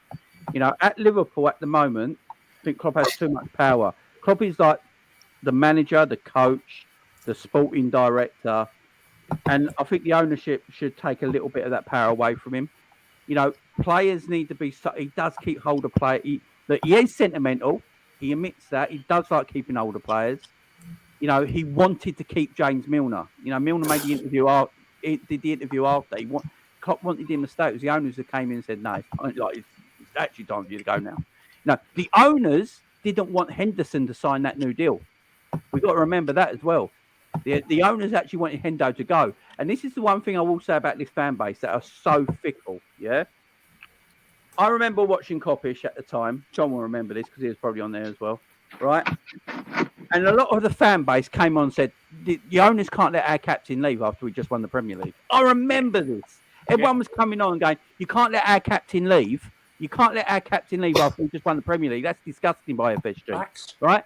And now, most of the fan base want Henderson to leave. Gone. So you can't win. Jimmy, can I report something you said there? Go for it. right? Now you're talking about Pep Guardiola, right? Now, Pep Guardiola at Man City, I'm not saying he's not brilliant. He's a world-class manager. There's no doubt in that. There's not. But if you look at it, it has took Pep Guardiola, what, how long has he been there? 5 years? 6 years? 7 years. 7 years? So it's took him 7 years to win a Champions League. Now, when I sat and I watched that Champions League final, I realised when they won it, I literally just clicked my head as soon as they won it. That was the season they were meant to be banned from the Champions League. Now, had UEFA get their paperwork correct, they wouldn't have been playing in that final. So, in my eyes, I don't count that Champions League. That Champions League has an asterisk next to it. Because they should not have even been there in the first place. How can a football club who's facing 115 charges be in a Champions League final, a European final? That is a disgrace not only to football, but a disgrace to the whole of England. We have Demons representing our country at a European final. That is a disgrace. Oh, guys, guess can what? I say something about FSG and Klopp? Keita just made on an assist for Guinea. He's playing very well. He's not injured. They've just scored against Egypt. Wow. Always score. Can I just say something about FSG and Klopp? Hang on. For a sec. Yeah, go on, K-Mac. Go for it.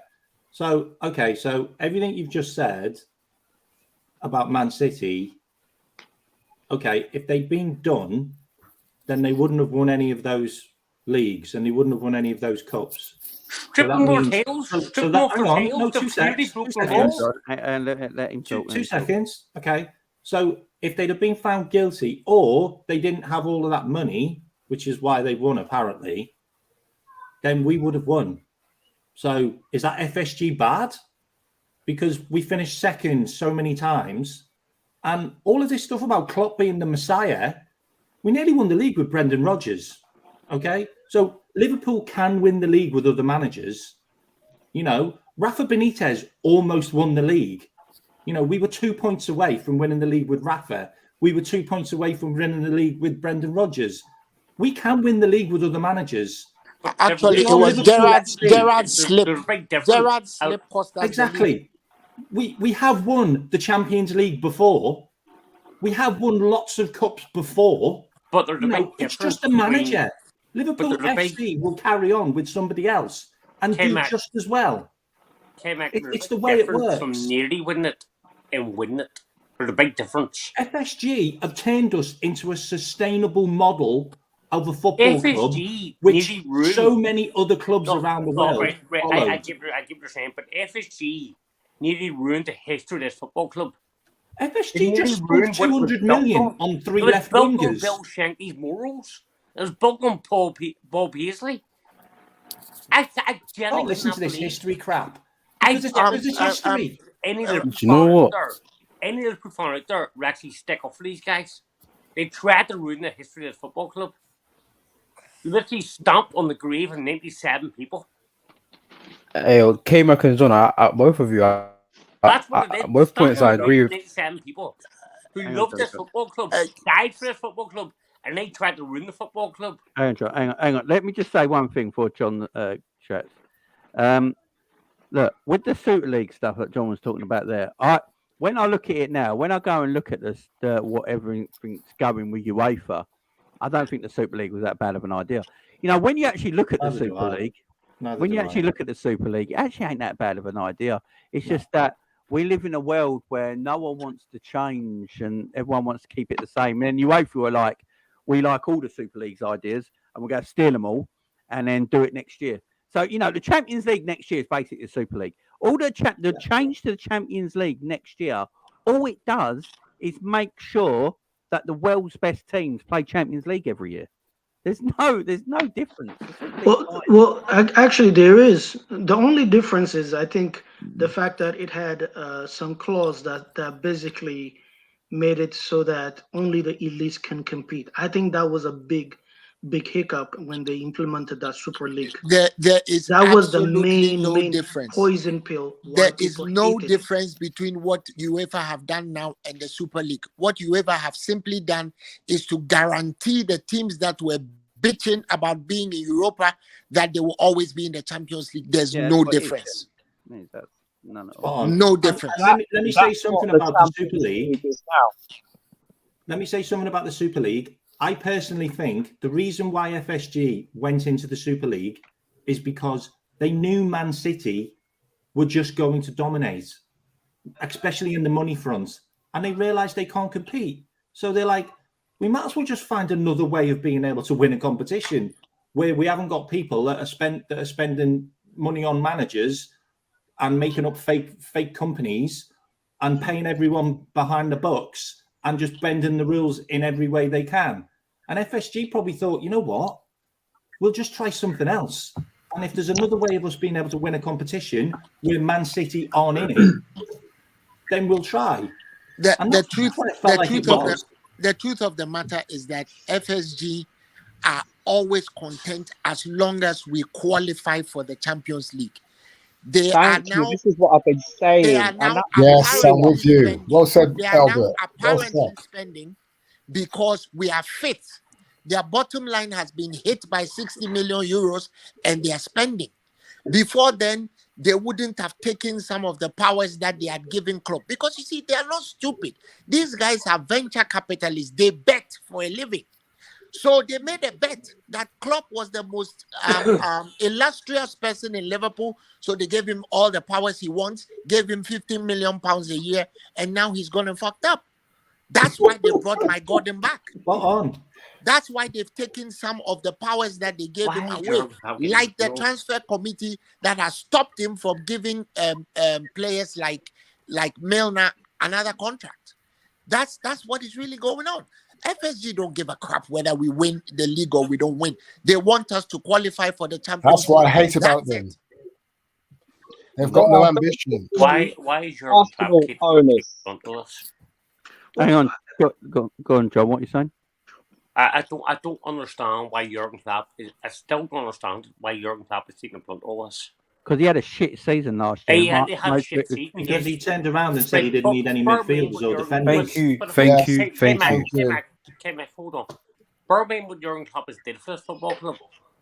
Jurgen Klopp has won every single trophy available to him at this football club. So has Bob Paisley. Exactly. Yes. So did Joe Fagan. Yeah. Exactly. So did Kenny Dalglish even won as a player manager. Kenny Dalglish won as a player manager.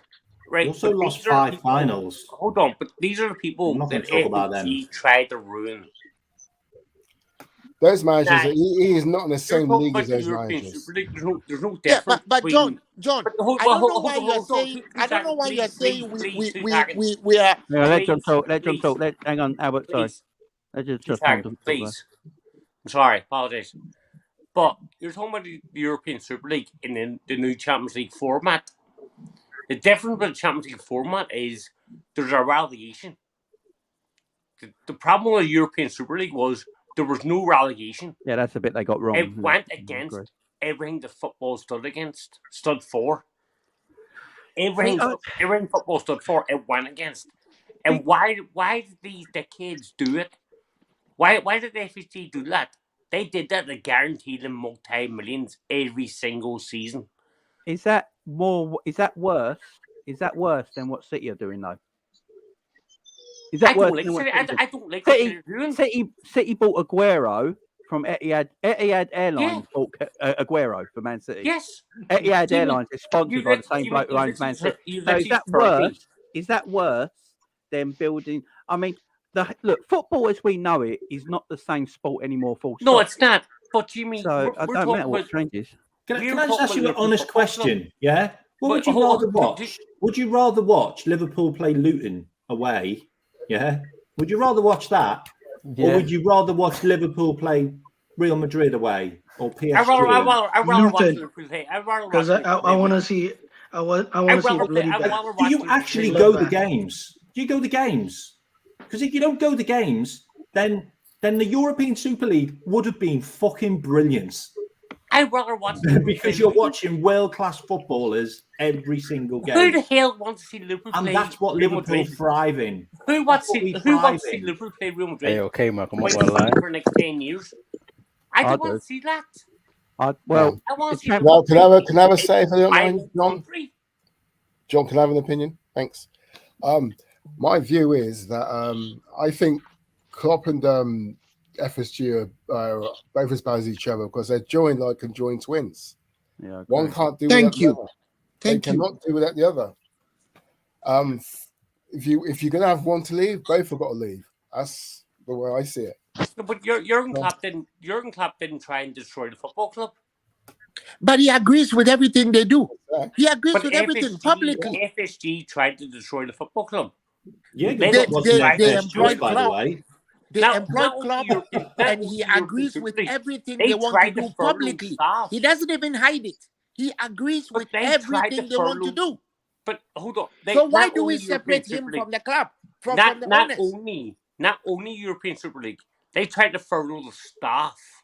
Multi-billionaires trying to furlough staff. It's just like saying that the concentration camp guards had nothing to do with what the planners of the concentration camp did. Furlough staff. 3 clubs tried it. Tottenham did it. Man United did it, and Liverpool tried to do it. 3 clubs. Every mistake that FSG have done, it's not a huge amount, by the way, but the mistakes that they've made, they've actually apologised for, and they've understood. How many teams did they apologise? Done it. I'm sorry, get the fucking Yankee bastard the fuck out this club. Who do you want? Who do you want? Someone better name James Radcliffe. Do you want Radcliffe, who's a Man United supporter, bias? Jamie, you asked the question that some of us haven't had a pop-up. Can we answer the question you asked about who we want to sell? Yeah, go for it, Albert. Yeah, I was going to say that most of the players that we want to sell, they're already gone. And for me, as far as I'm concerned, the one player that I think we should be able to offload without having any problems is Thiago. If we bring in enough midfielders, because his record is a third of the time he has been in Liverpool, he's injured. For £220,000 a week, it's not helping us. You could bring in 3 people and distribute those wages among them, and you'll be cool. Apart from that, I think we need squad depth. So I will entertain getting rid of Robbo if we get a left centre back, because I think what Klopp wants to do is to make that 3-back permanent and the box 4. So yeah, Robbo, and also because he's been completely ass this season. I don't know whether that's a temporary blip or a permanent decline, but yeah, I'll entertain that. But I think if the 2 people that I would like to see, I won't talk about Adrian because I'm disgusted about the contract given to Adrian. I don't even want to talk about him. But the 2 guys, if we really need to rake in some money, it also depends on whether Matip wants to go. It's possible that Matip wants to go. So I don't know. Yeah. Albert, can I ask you a question? Go ahead, sir. Now you're talking about Robbo there, right? Obviously, Robbo hasn't had his best season. Of course not. I fully agree with that. But you're saying sell Robbo because he's been... No, I said I will entertain it. And I'll tell you why, because of his age. Right, okay, my apologies. I misheard. Right. So would you entertain an offer for Van Dijk? For who? Van Dijk? No. Whoa, no. No? Why entertain an offer for Robbo, not Van Dijk? Because I think... Van Dijk has had his worst season ever at Liverpool. No, you see, it depends. It's horses for courses, my brother. If you are... Like K-Max his head. I see K-Max at the point where Jesus Christ, mate. The reason why we finished 5th is because of Van Dijk. Like, Van Dijk had a brilliant season. See, the way you can judge Van Dijk is on Van Dijk. If one for Allison, we'd be fighting around decent ball. So let me clarify what I was saying. I was saying that Klopp looks like he's going to make the 3-back permanent. And I don't see Robbo as a left-sided central back. Plus, his contract is coming up for renewal. Those are the things, the dynamics are... Right. I understand now where you're coming from. But in terms of Van Dijk, obviously K-Max says the only reason we finished where we did is because of I don't. I'm not being personal here. So let's not behave like we are isolating players and having a thing against them. No, I'm just talking about the trend in our team. Yes, that's all. No, Albert, I completely understand where you come from now. But in terms of K-Max, if one for Ali, we would be fighting relegation battle this season. We would have been fighting relegation battle. That's how bad we've been. It's not because of Van Dijk. It's because the reason we stayed up and the reason we didn't go that far is because of Ali. That's Van Dijk. Van Dijk has worse season. What about Salah? At this club. What about Salah? What about Trent?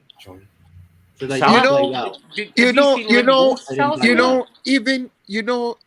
Nunes that we've been blasting. Even Nunes that we've been blasting scored 15 goals and 4 assists. That's 19 goal contribution. I don't understand this. Salah literally broke the record in terms of goals scored. Do you know where's all this coming from? Salah?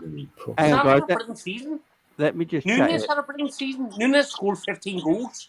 Can you let Jamie speak? Let me just say. Jesus. Sorry, mate. Apologies. It's all right. Look, I think we all, because everyone lives on social media, I think everyone gets too drawn into things, and everyone's got a divide. But the problem with us at the moment is that everyone thinks they know what Jurgen Klopp wants. And that's the problem we're all at the moment. Like, I'm looking at Twitter right now when you guys are chatting just then, and all Liverpool fans on Twitter go, "All right, Barella's going there. That's it. Why did the owners not get that? What? You know, do we all know what Jurgen Klopp officially wants as a midfielder? Because I think that was the problem last summer. That was the major problem last summer. Klopp wanted a certain midfielder in Tchouaméni. We all know that Tchouaméni was his choice. You know, when Liverpool talk about the midfielders they missed out on, they never bring up Jude Bellingham. It's Tchouaméni. He's the one. Yeah. He's the one they desperately wanted, and he went to Real Madrid. Because Klopp wants a particular kind of midfielder, and he's very on waiting for that particular kind of midfielder. He won't just go and buy players because, you know, some Irish John geezer on Twitter. Wow. Not you, John, down there. What an assist by Salah. That John O'Sullivan or whatever his name is, an absolute prat, right? On Twitter, because he says, "Oh, why aren't Liverpool getting this?" Like he knows, I swear, I've never heard of him, mate. He's a cock gobble. Don't worry about it. I'm not. Don't worry. He's just. Everyone's like, people just think they know what Klopp wants. Barella. Why doesn't Klopp just go and get Tchouaméni then? Like, he's going to cost the same amount of money. Like, Real Madrid won't sell him. He's not playing for them. Real Madrid won't sell him. Yeah. They just bought another midfielder for like 110 million. And I doubt if he wants to leave the lights in Madrid and come to cold Merseyside. Opportunity, Albert, because they now need the money for Mbappe. So we could offer them 70 million and take Tchouaméni off them. There you go. What if the guy doesn't want to come? He's already told us that once. So you wouldn't take him again? Even Jude rejected us. You know that, right? You've been around long enough. You've been around long enough to know, K-Mark, that Jude didn't want to come to Liverpool. That's why we don't have him. We Tchouaméni. Have we not probably dodged bullet for Tchouaméni? I don't know. What exactly did he do at Real Madrid? He didn't do very much. Well, he's got absolutely the same. I would literally say the same with Jude Bellingham. If you look at his knees look as if they're shot. Again with Jude Bellingham, right? Everyone's going about. Have we dodged a bullet? No one got Jude Bellingham. The only team that were after Jude Bellingham was Real Madrid. Yeah. Why Man City, who's got more money than God? Pat-Man's in the chat. Man City probably need a midfielder this summer. Why didn't they get Jude Bellingham? They could easily get him if they wanted him. Because Jimmy, I think they found out. About his knees. I genuinely got guy's knees are shot. He's on 400. Look, at the end of the day, Jude Bellingham's gone to Real Madrid for two reasons. It's Real Madrid. One, the biggest team in world football. It don't matter. That white shirt, that white kit is just people want to play for it, right? And the other thing is he's on 400 grand a week. So can we just Can we stop all this shit? You get people going, "Oh, Jude Bellingham is not about the money. He's a good kid, a good upbringing, and all that." Of course, he's about the fucking money. 12 million. 12 million a year. Guys, the whole package is over 300 million over 6 years. Yeah, we're never ever going to get into that.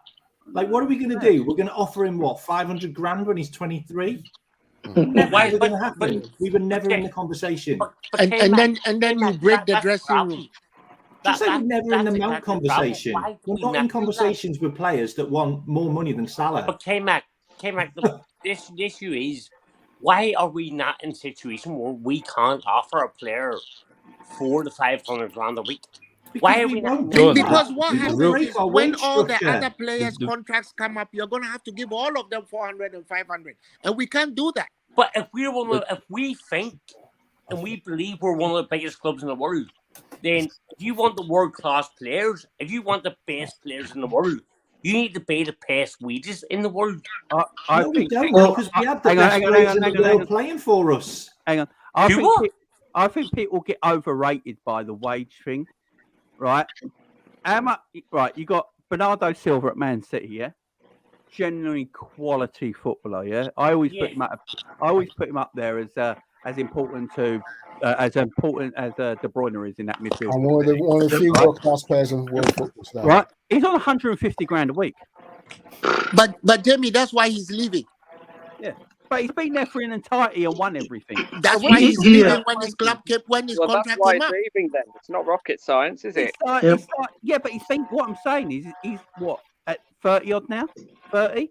And he's this contract, De Bruyne is on 400 grand a week. Jack Grealish is on 300 grand a week, yeah? Right? Because they're bought for so much. This thing about wages, I think people got it in their head that a lot of players are on 400 grand a week. We're not. Salah's contract is the 7th highest in world football.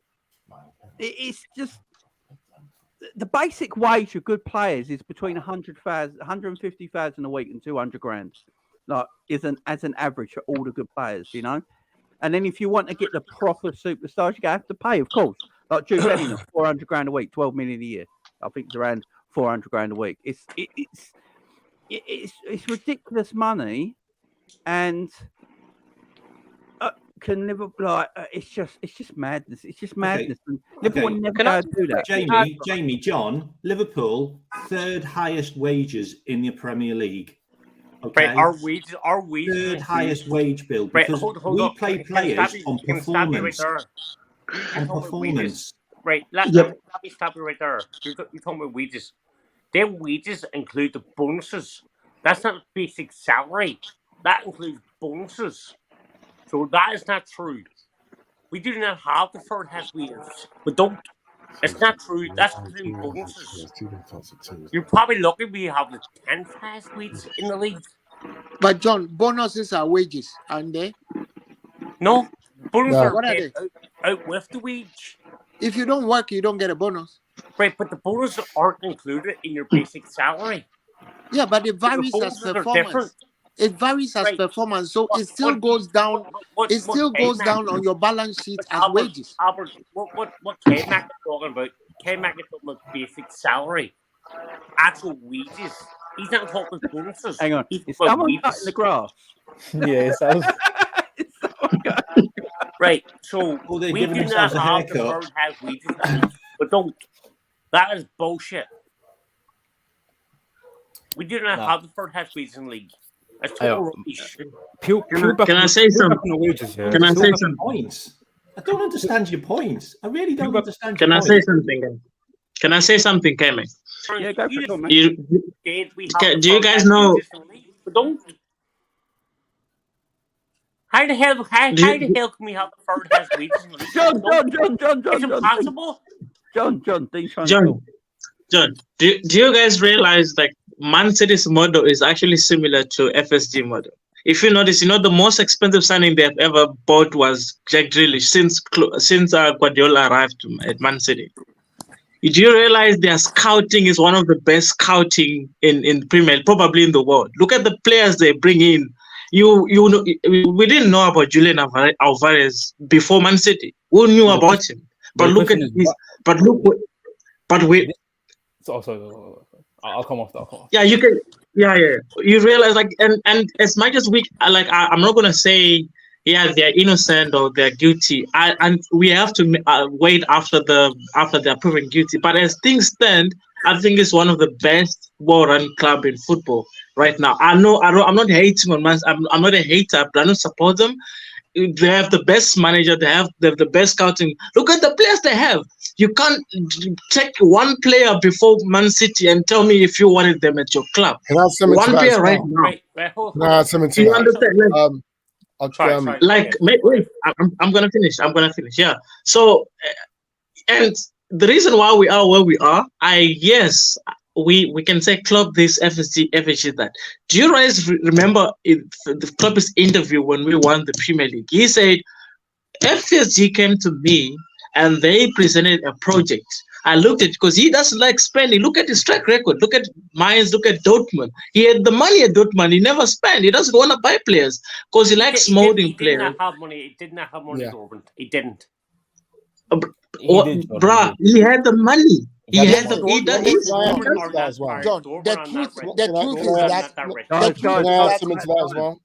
The truth is that both FSG and Klopp are responsible for where we are now. You can argue about who takes what percentage. It's not me. It's not you. It's not those of us in the chat. It's between them. So you can argue all you want about who takes complicity in what. But having said that, Klopp seems to want John, and then they provide him with Albert. He wants Jamie, and then they give him K-Mac. It seems to happen all the time. But it's not FSG who lines up Milner in the middle of the park or consistently feels handle. So I know I'm exaggerating a little bit, but I'm simply saying they both have the fair share of the blame.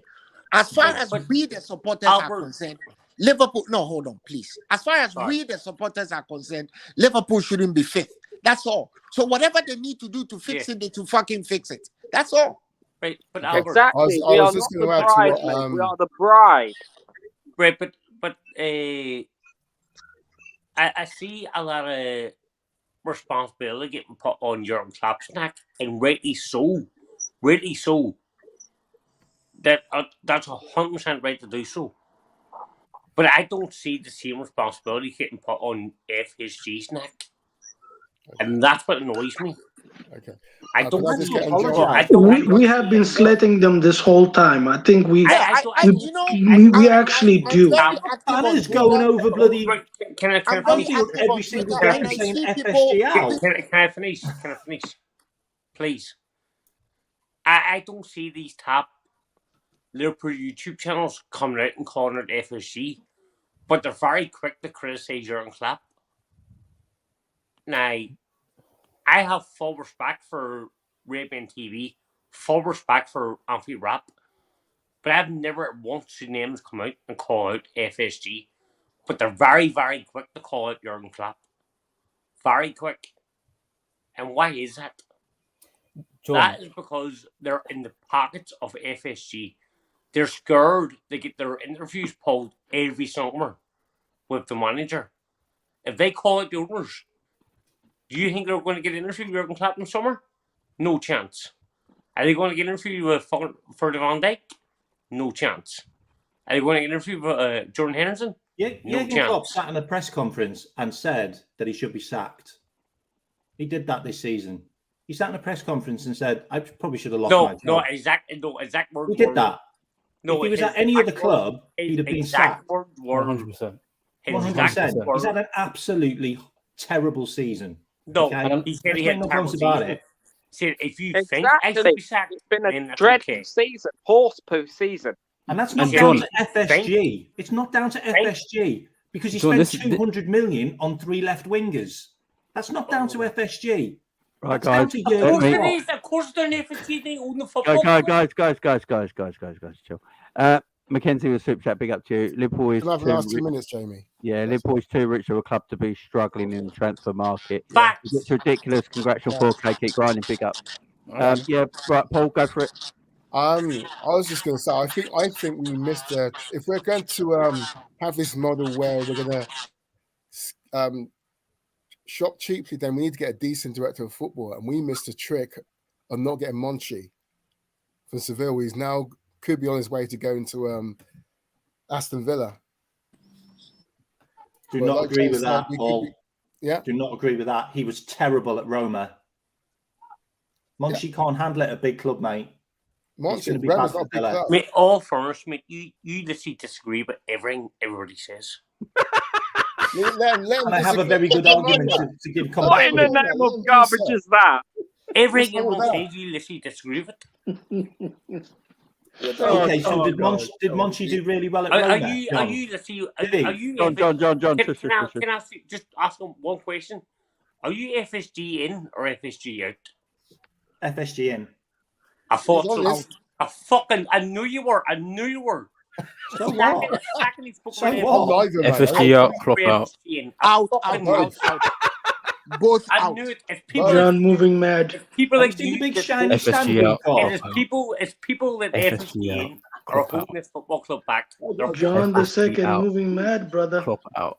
FSG out, Klopp out. That's my word. FSG out. FSG in. Yeah, and Klopp out. They're both sleeping together. Are you no hold them off.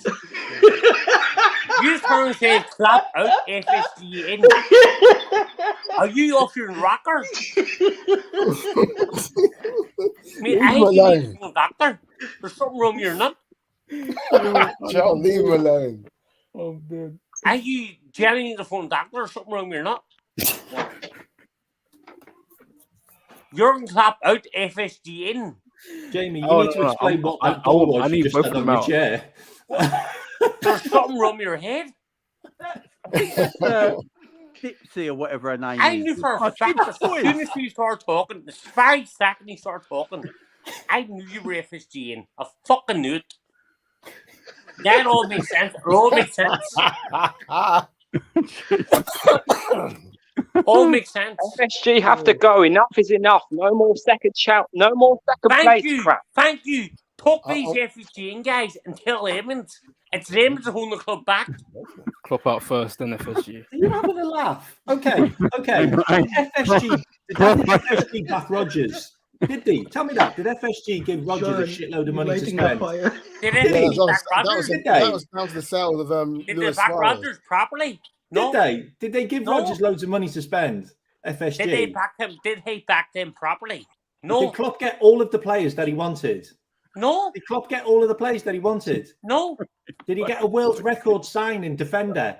Did he get a world record signing goalkeeper? Right, but hold on. It doesn't matter. It doesn't matter about the net spend. Hold the boss. Klopp's had 850 million to spend. Hang on, John, let's talk. Hang on, John. Come on, let's all talk one at a time. You said, did Jurgen Klopp get every player he wanted? No, he didn't. Did Brendan Rodgers get every player he wanted? No, he didn't. Oh, hang on, let me talk about that, John. Did Doug Leeds get every player he wanted? No, he didn't. Hang on, that's FSG's fault now. Right, let me just mute everyone. The one thing I want to say, right, with Klopp and FSG, I do think, right, if you listen to Jurgen Klopp, just go and listen to Jurgen Klopp talk about anything that ain't to do with football. Go back and listen to Klopp talk about the COVID time, about politics and all that. Klopp is very socialist, left wing in the way he talks. Yeah, I think in a way, Klopp appreciates and likes the way FSG do business off the pitch. I think he likes the way they do it. But I think Klopp wants more financial help at the end of the day, get transfers in, which is fine. He's a manager. He should be asking for that all the time. With other things, most of the time, apart from Tchouaméni, usually got every player he wants, as I can see at the moment. He wanted Van Dijk. That summer, we couldn't go and get him because we were a bit naughty. And then we had to spend over 20 million extra to get him in January. We didn't get anyone else. No. That's the player he wanted. Klopp decided eventually that he does need a goalkeeper, and Karius is like dog turd, and like he needed a goalkeeper. And when they went and got him Alisson, he the only he's got players for positions. He might not got the actual player he wanted. He wanted Werner, but the club thought Jota was a better fit, and it sort of worked out to be right. But they're the same sort of profile. Hold on, Jimmy. What was that right? What's that? You tell me Timo Werner would not have been a better player under Jurgen Klopp? I don't know because I ain't got a crystal ball. I don't know. I generally believe Timo Werner would have been. He could have turned into a Klopp wanted De Hood, he wanted Götze, he wanted Draxler. Klopp wanted some terrible players, by the way. Julian Brandt. And we ended up with Götze was a terrible player. He wanted Julian Brandt. He was substituted after 20 minutes yesterday in the German national team. Albert, 2 seconds, mate. Apologize. You tell me Götze was a terrible player. At the time when we wanted him, yes. At the time when we wanted him, he was utterly useless. Do you watch football? Listen, Götze has never been the same since the World Cup final. He's never been the same. No chance. So would you have rather had Götze instead of Salah or Mane? I'm not saying about having over top of them players. Klopp wanted Götze and Brandt instead of Salah and Mane. Would you have rather had them? He was a terrible footballer. He's not a terrible footballer. But you said I'm a terrible footballer. That's why I'm retired. So at a certain level, they are good enough. But I'm simply saying, compared to what we wanted to do as a team, Julian Brandt and Mario Götze were not it. Klopp has terrible talent ID. Let's just admit it. Terrible, disastrous. Why would he? He does. I agree. He's spot on. He's a great man manager. He's a great father to the players. He's a fantastic coach. But he has horrible talent ID. Horrible. He's saying Andy Robertson, one of the best left backs in the world. But who said who the fuck? Who said it was his? Guys, let's chill a bit. Goats are at the time that for me, Goats had lived off his World Cup winning goal in most of his career. And like Kai Havertz. Kai Havertz might be going to Arsenal by the look of it. He's like Pavard, by the way. Pavard's lived off his goal. Yeah, there's a lot of players. Yeah, there's a lot of players that are very good footballers, but are just will Goats have improved us as much as a Salah or a Mane or a Bobby Firmino? I don't think so. So of course, if you had him in the squad, of course he would have. But how much more would he improve? Oh, guess what? Klopp was right about something. Gakpo is playing as a full centre forward for the Dutch right now. Yeah, centre forward. Gakpo's our number 9 going forward. I'm telling you. He's wearing the 9 jersey and he's playing very well. That's a Khephren signing, by the That's way. not a Klopp signing. That's not a Khephren signing. That's a Khephren signing. I do generally sometimes wonder whether people actually watch football. Nunes is a Klopp signing, by the way. My man. Oh, you fucking kidding me? Klopp. He's fully got the book. Players to play well against him. He did it with but you see, guys, for those of us, that's exactly what I mean. I wonder sometimes whether some people actually watch football. Because I'm generally starting to think some people come on YouTube these days don't actually watch football. What player are we talking about? What player are we talking about that we don't watch? Can I ask you guys something? Everybody in the panel. I hear you keep on saying Klopp wanted this and then FSG. By FSG, do you mean John Henry or the other team? No. There was a transfer committee and the sporting director at the time, Michael Edwards. Making my skin crawl, Jamie. Because I don't know why the blame always goes to FSG. Like John Henry is the one texting with John Henry knows nothing. He cannot afford to run this football club. John Henry knows nothing about football. He doesn't know anything. So what is he doing owning a football club? He hasn't got a clue what he's doing. He's running a business, John. He bought it when he was he paid 300 million for it. He's worth 4.5 billion. That's right. John, that's what a good businessman does. I know you're American. Thank you. So I apologize. But get them Yankee bastards at my club. But John, let me Jamie, if I may, let me just say this, John. You'll be surprised that when you go to Liverpool, when you go to Anfield, the supporters don't want FSG to go. You know why? 5 or 6 times a year. Because you know why? You know why? Yeah, I do 5 or 6 times a year when I can afford it too. But when I go there, I talk to people. And because of the way they've improved the ground, they don't want them to go.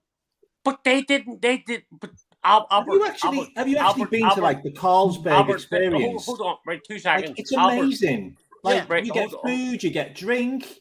Everything's like VIP. It's an absolutely brilliant service. I can attest. I just came. That's FSG. That's FSG. Guys, you've never seen the Jamie Phillips experience. So FSG or catering service now. Guys, listen. Look, we got what till 8:20, then I've got to wrap this up because I've got my dinner. But got one at a time now, guys, because everyone's like. Jimmy, can I just finish the question and ask me? Right, when you came back, when you say you and Albert said about FSG improved the stadium, they improved the surrounding areas, they improved the training ground. No, it didn't. Liverpool improved the stadium. Liverpool built the stadium. They loaned us some money. We need to pay them interest. We paid them in interest. So our training ground was built by AXA, but go on. Our training ground was built by AXA. Our training ground got paid by AXA, but who got the deal with AXA? The American owners. See, you have to pay a penny for the training ground. John, you always have to have that person who initiates all these things. So in one breath, as I sit here now, I want FSG gone. But in one breath, my question is, John, give me a second. Did FSG pay for the training ground? Did FSG pay for AXA paid for it. AXA paid for it as part of their sponsorship. They paid. Did FSG pay for a stadium? Sorry? Did FSG pay for the stadium? They advanced us the money. They haven't collected it. They have collected just now. Sorry? They haven't collected. They've never taken any money out the club. They haven't. They're taking just now. What are you talking about? Their model, John, their model is to increase the value of Liverpool. When they sell it, they walk away with their profit. Don't be deceived. I'm not saying they are not in for the money. Right now, they put in 300 million. Look, those guys are like Rumpelstiltskin. They put in 300 million. The club is worth 12 times what they put in. So if they sell today, they walk away with upwards of 4 billion. That's their profit. They're taking the money out of the club just now to repay the loan. No. They're taking money out of the club right now to repay the loan. Listen. They gave us the loan. You're talking about two different. They haven't even took any interest on the loan. Infrastructure projects. Of course, we paid Liverpool is paying for the Anfield Road extension. I don't like that, by the way. I don't like the fact that that's happened. That's the only thing that none of us like done. it. None of us like it. But we need to call it for what it is. FSG guys don't want to hear the full truth. That's their problem. They don't want to hear the truth. You know something really funny. When you get to Anfield, and you talk to the supporters, you know what they first tell you? They tell you that the sewers in Old Trafford are blocked. They can pee in peace. So they don't want FSG to Albert, you're 100% right. You're 100% right, Albert. But if we pay FSG 20% interest on that loan for the stadium, so the fact you're trying to say we don't pay any interest is bullshit. We're not paying FSG, we're paying the bank. We're paying FSG loaned us the money. The bank paying the bank. FSG no, John, FSG facilitated the loan. It's not money out of John Henry's pocket. They don't have 100 million cash on hand to give you. Company. They don't have the money to loan us. You see, let me all in assets. American financial reporting rules. Hold on. You're telling me American financial reporting rules are so stringent. Albert, 2 seconds. Sorry, apologies, mate. Now you're telling me FSG don't have 80 million. They're loan us. They don't. No, American. No, Albert, let me answer your question. You've asked me a question. Let me answer your question. Let me answer your question. 2 seconds. Let me answer your question. Please, 2 seconds. Okay. I want K-Mac to answer this. American financial reporting rules are so stringent. Albert, they can't take money and just loan it to you. They can facilitate the loan. I get what you're saying, but I want K-Mac to answer. Come on my show tomorrow. Come on my show tomorrow, John, and me and Albert and you will talk about this. You're telling me that FSG don't have 80 million to loan us? No, because they've got it all in assets. All of it's in FSG, their club. So what you're saying is FSG has more. FSG have no money. They guarantee they're the not loan. liquid. That's what it means. They don't have John liquid cash. Well, they what the fuck are they doing on their? Why the hell they can basically generate. They can basically take out loan. Why are you supporting them? Against the asset? That's what they can do. I think that's the argument K-Mac and I support Albert Liverpool. I don't support FSG. I support Liverpool. Like if FSG sold the club, you support Liverpool. You support Liverpool. Yes, your point. But like, come on my show tomorrow and we'll talk about it. You support FSG. Jamie, are you there? Yeah. You support FSG. Okay. So I don't know how you guys do it in the UK, right? For example, when you want to buy a house. But if you want to buy a house and the bank refuses to give you the money, you go to your can ask you to do something. They can ask you to go and bring a guarantor. Somebody who can guarantee your loan. I've just bought a house. Right? I've just bought a house. That's what you do. Your loan. So what these people do is they guaranteed the loan for Liverpool. That's it. But the financial reporting rules in the US are so stringent. You can't just carry 80 million pounds and hand it to your subsidiary and collect interest off of it. It won't happen. It's one of the reasons why they complain about the Arabs. The Arabs can do it. Like somebody said, who was saying that Etihad bought Aguero? They can do whatever they want and report to nobody. But J.W. Henry and his group can't do that. They can't. Yeah, you're right. But of course, can't. We're paying 20% interest. The FSG. I thought this whole conversation was about our transfers and how happy we are, because I'm happy about who we're linked with. Let me just say on the thing. But we're not going to buy them. Hang on, guys, let me just chat a minute. So, what I rather, if we're building up the new stadium, like the stadium, right? And I don't like the way we've done it. I don't think any of us do, right? I don't think we like the way we've done it, and that's all right. We're all agreeing on that. But I'd probably rather pay back the owners than a bank with less interest on it, I suppose. I'd rather do that. But I was just Googling why everyone was talking there about who's built stadiums. Not a lot of owners pay for their own stadiums, by the way, for rebuilds. Like Tottenham's was a loan. It weren't actually like their owners paid for it. You know, the San Siro was meant to be hang on, John. The San Siro was meant to be knocked down, weren't it? Right? That was meant to be knocked down, rebuilt. They can't do that no more because they've got no money. Right? So they can't do that. So San Siro's still there.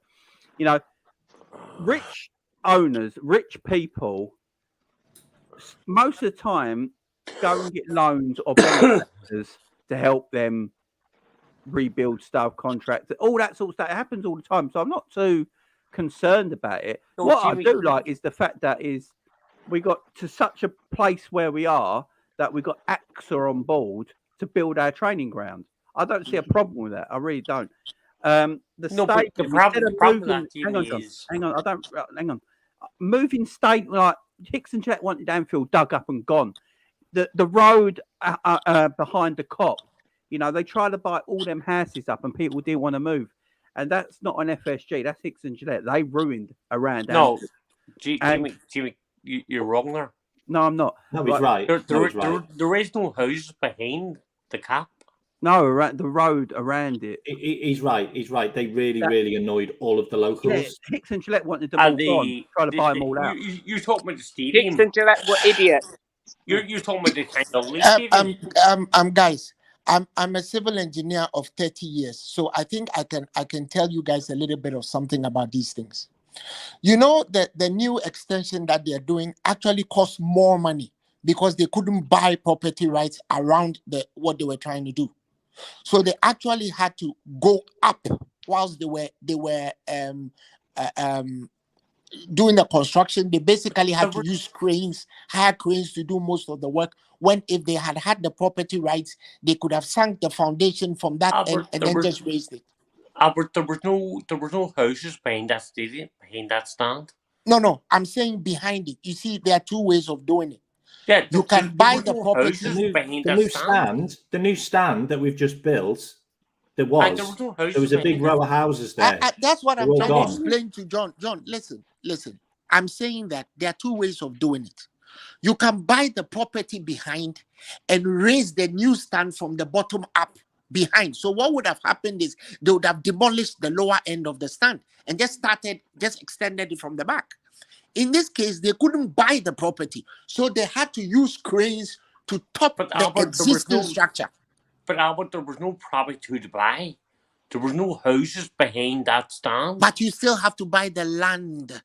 It belongs to somebody. Every blade of land around that place belongs to somebody.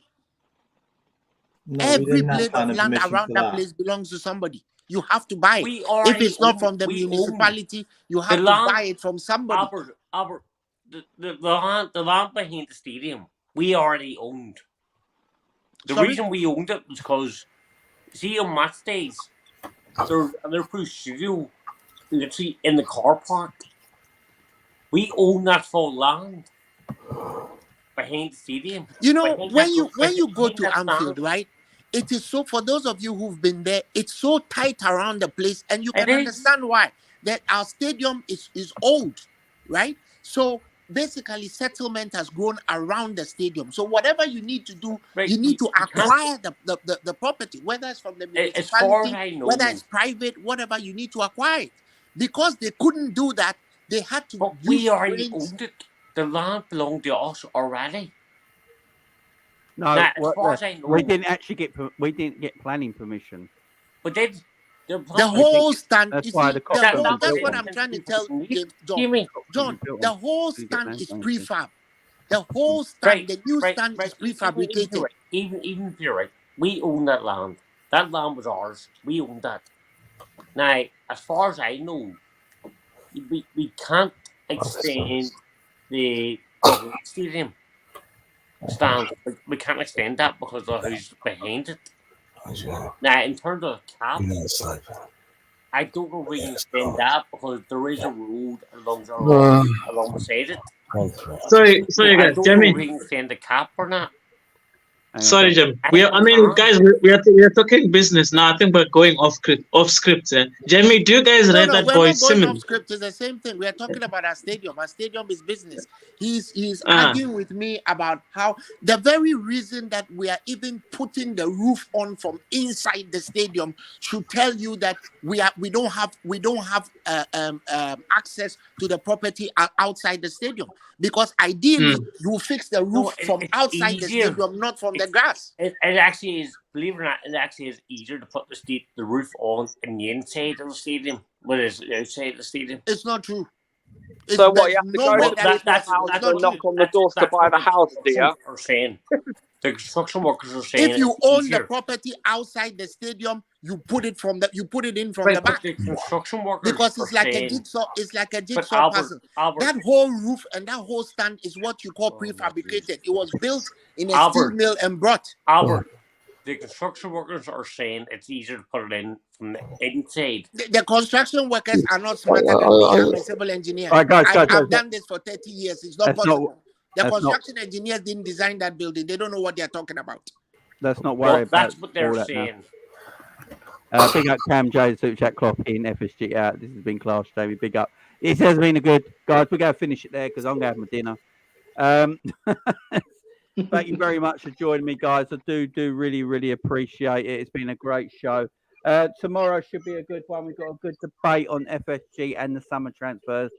I've got Kurdish on, Ben on, as well as a few others, and G and a few other guests coming on as well, guys. We've got a big debate show tomorrow night at 7 p.m. So make sure you join us. Big thank you to all my guests today, calling everyone. Jimmy, send me a link. We'll do. Thank you very much, guys. Appreciate you all coming in.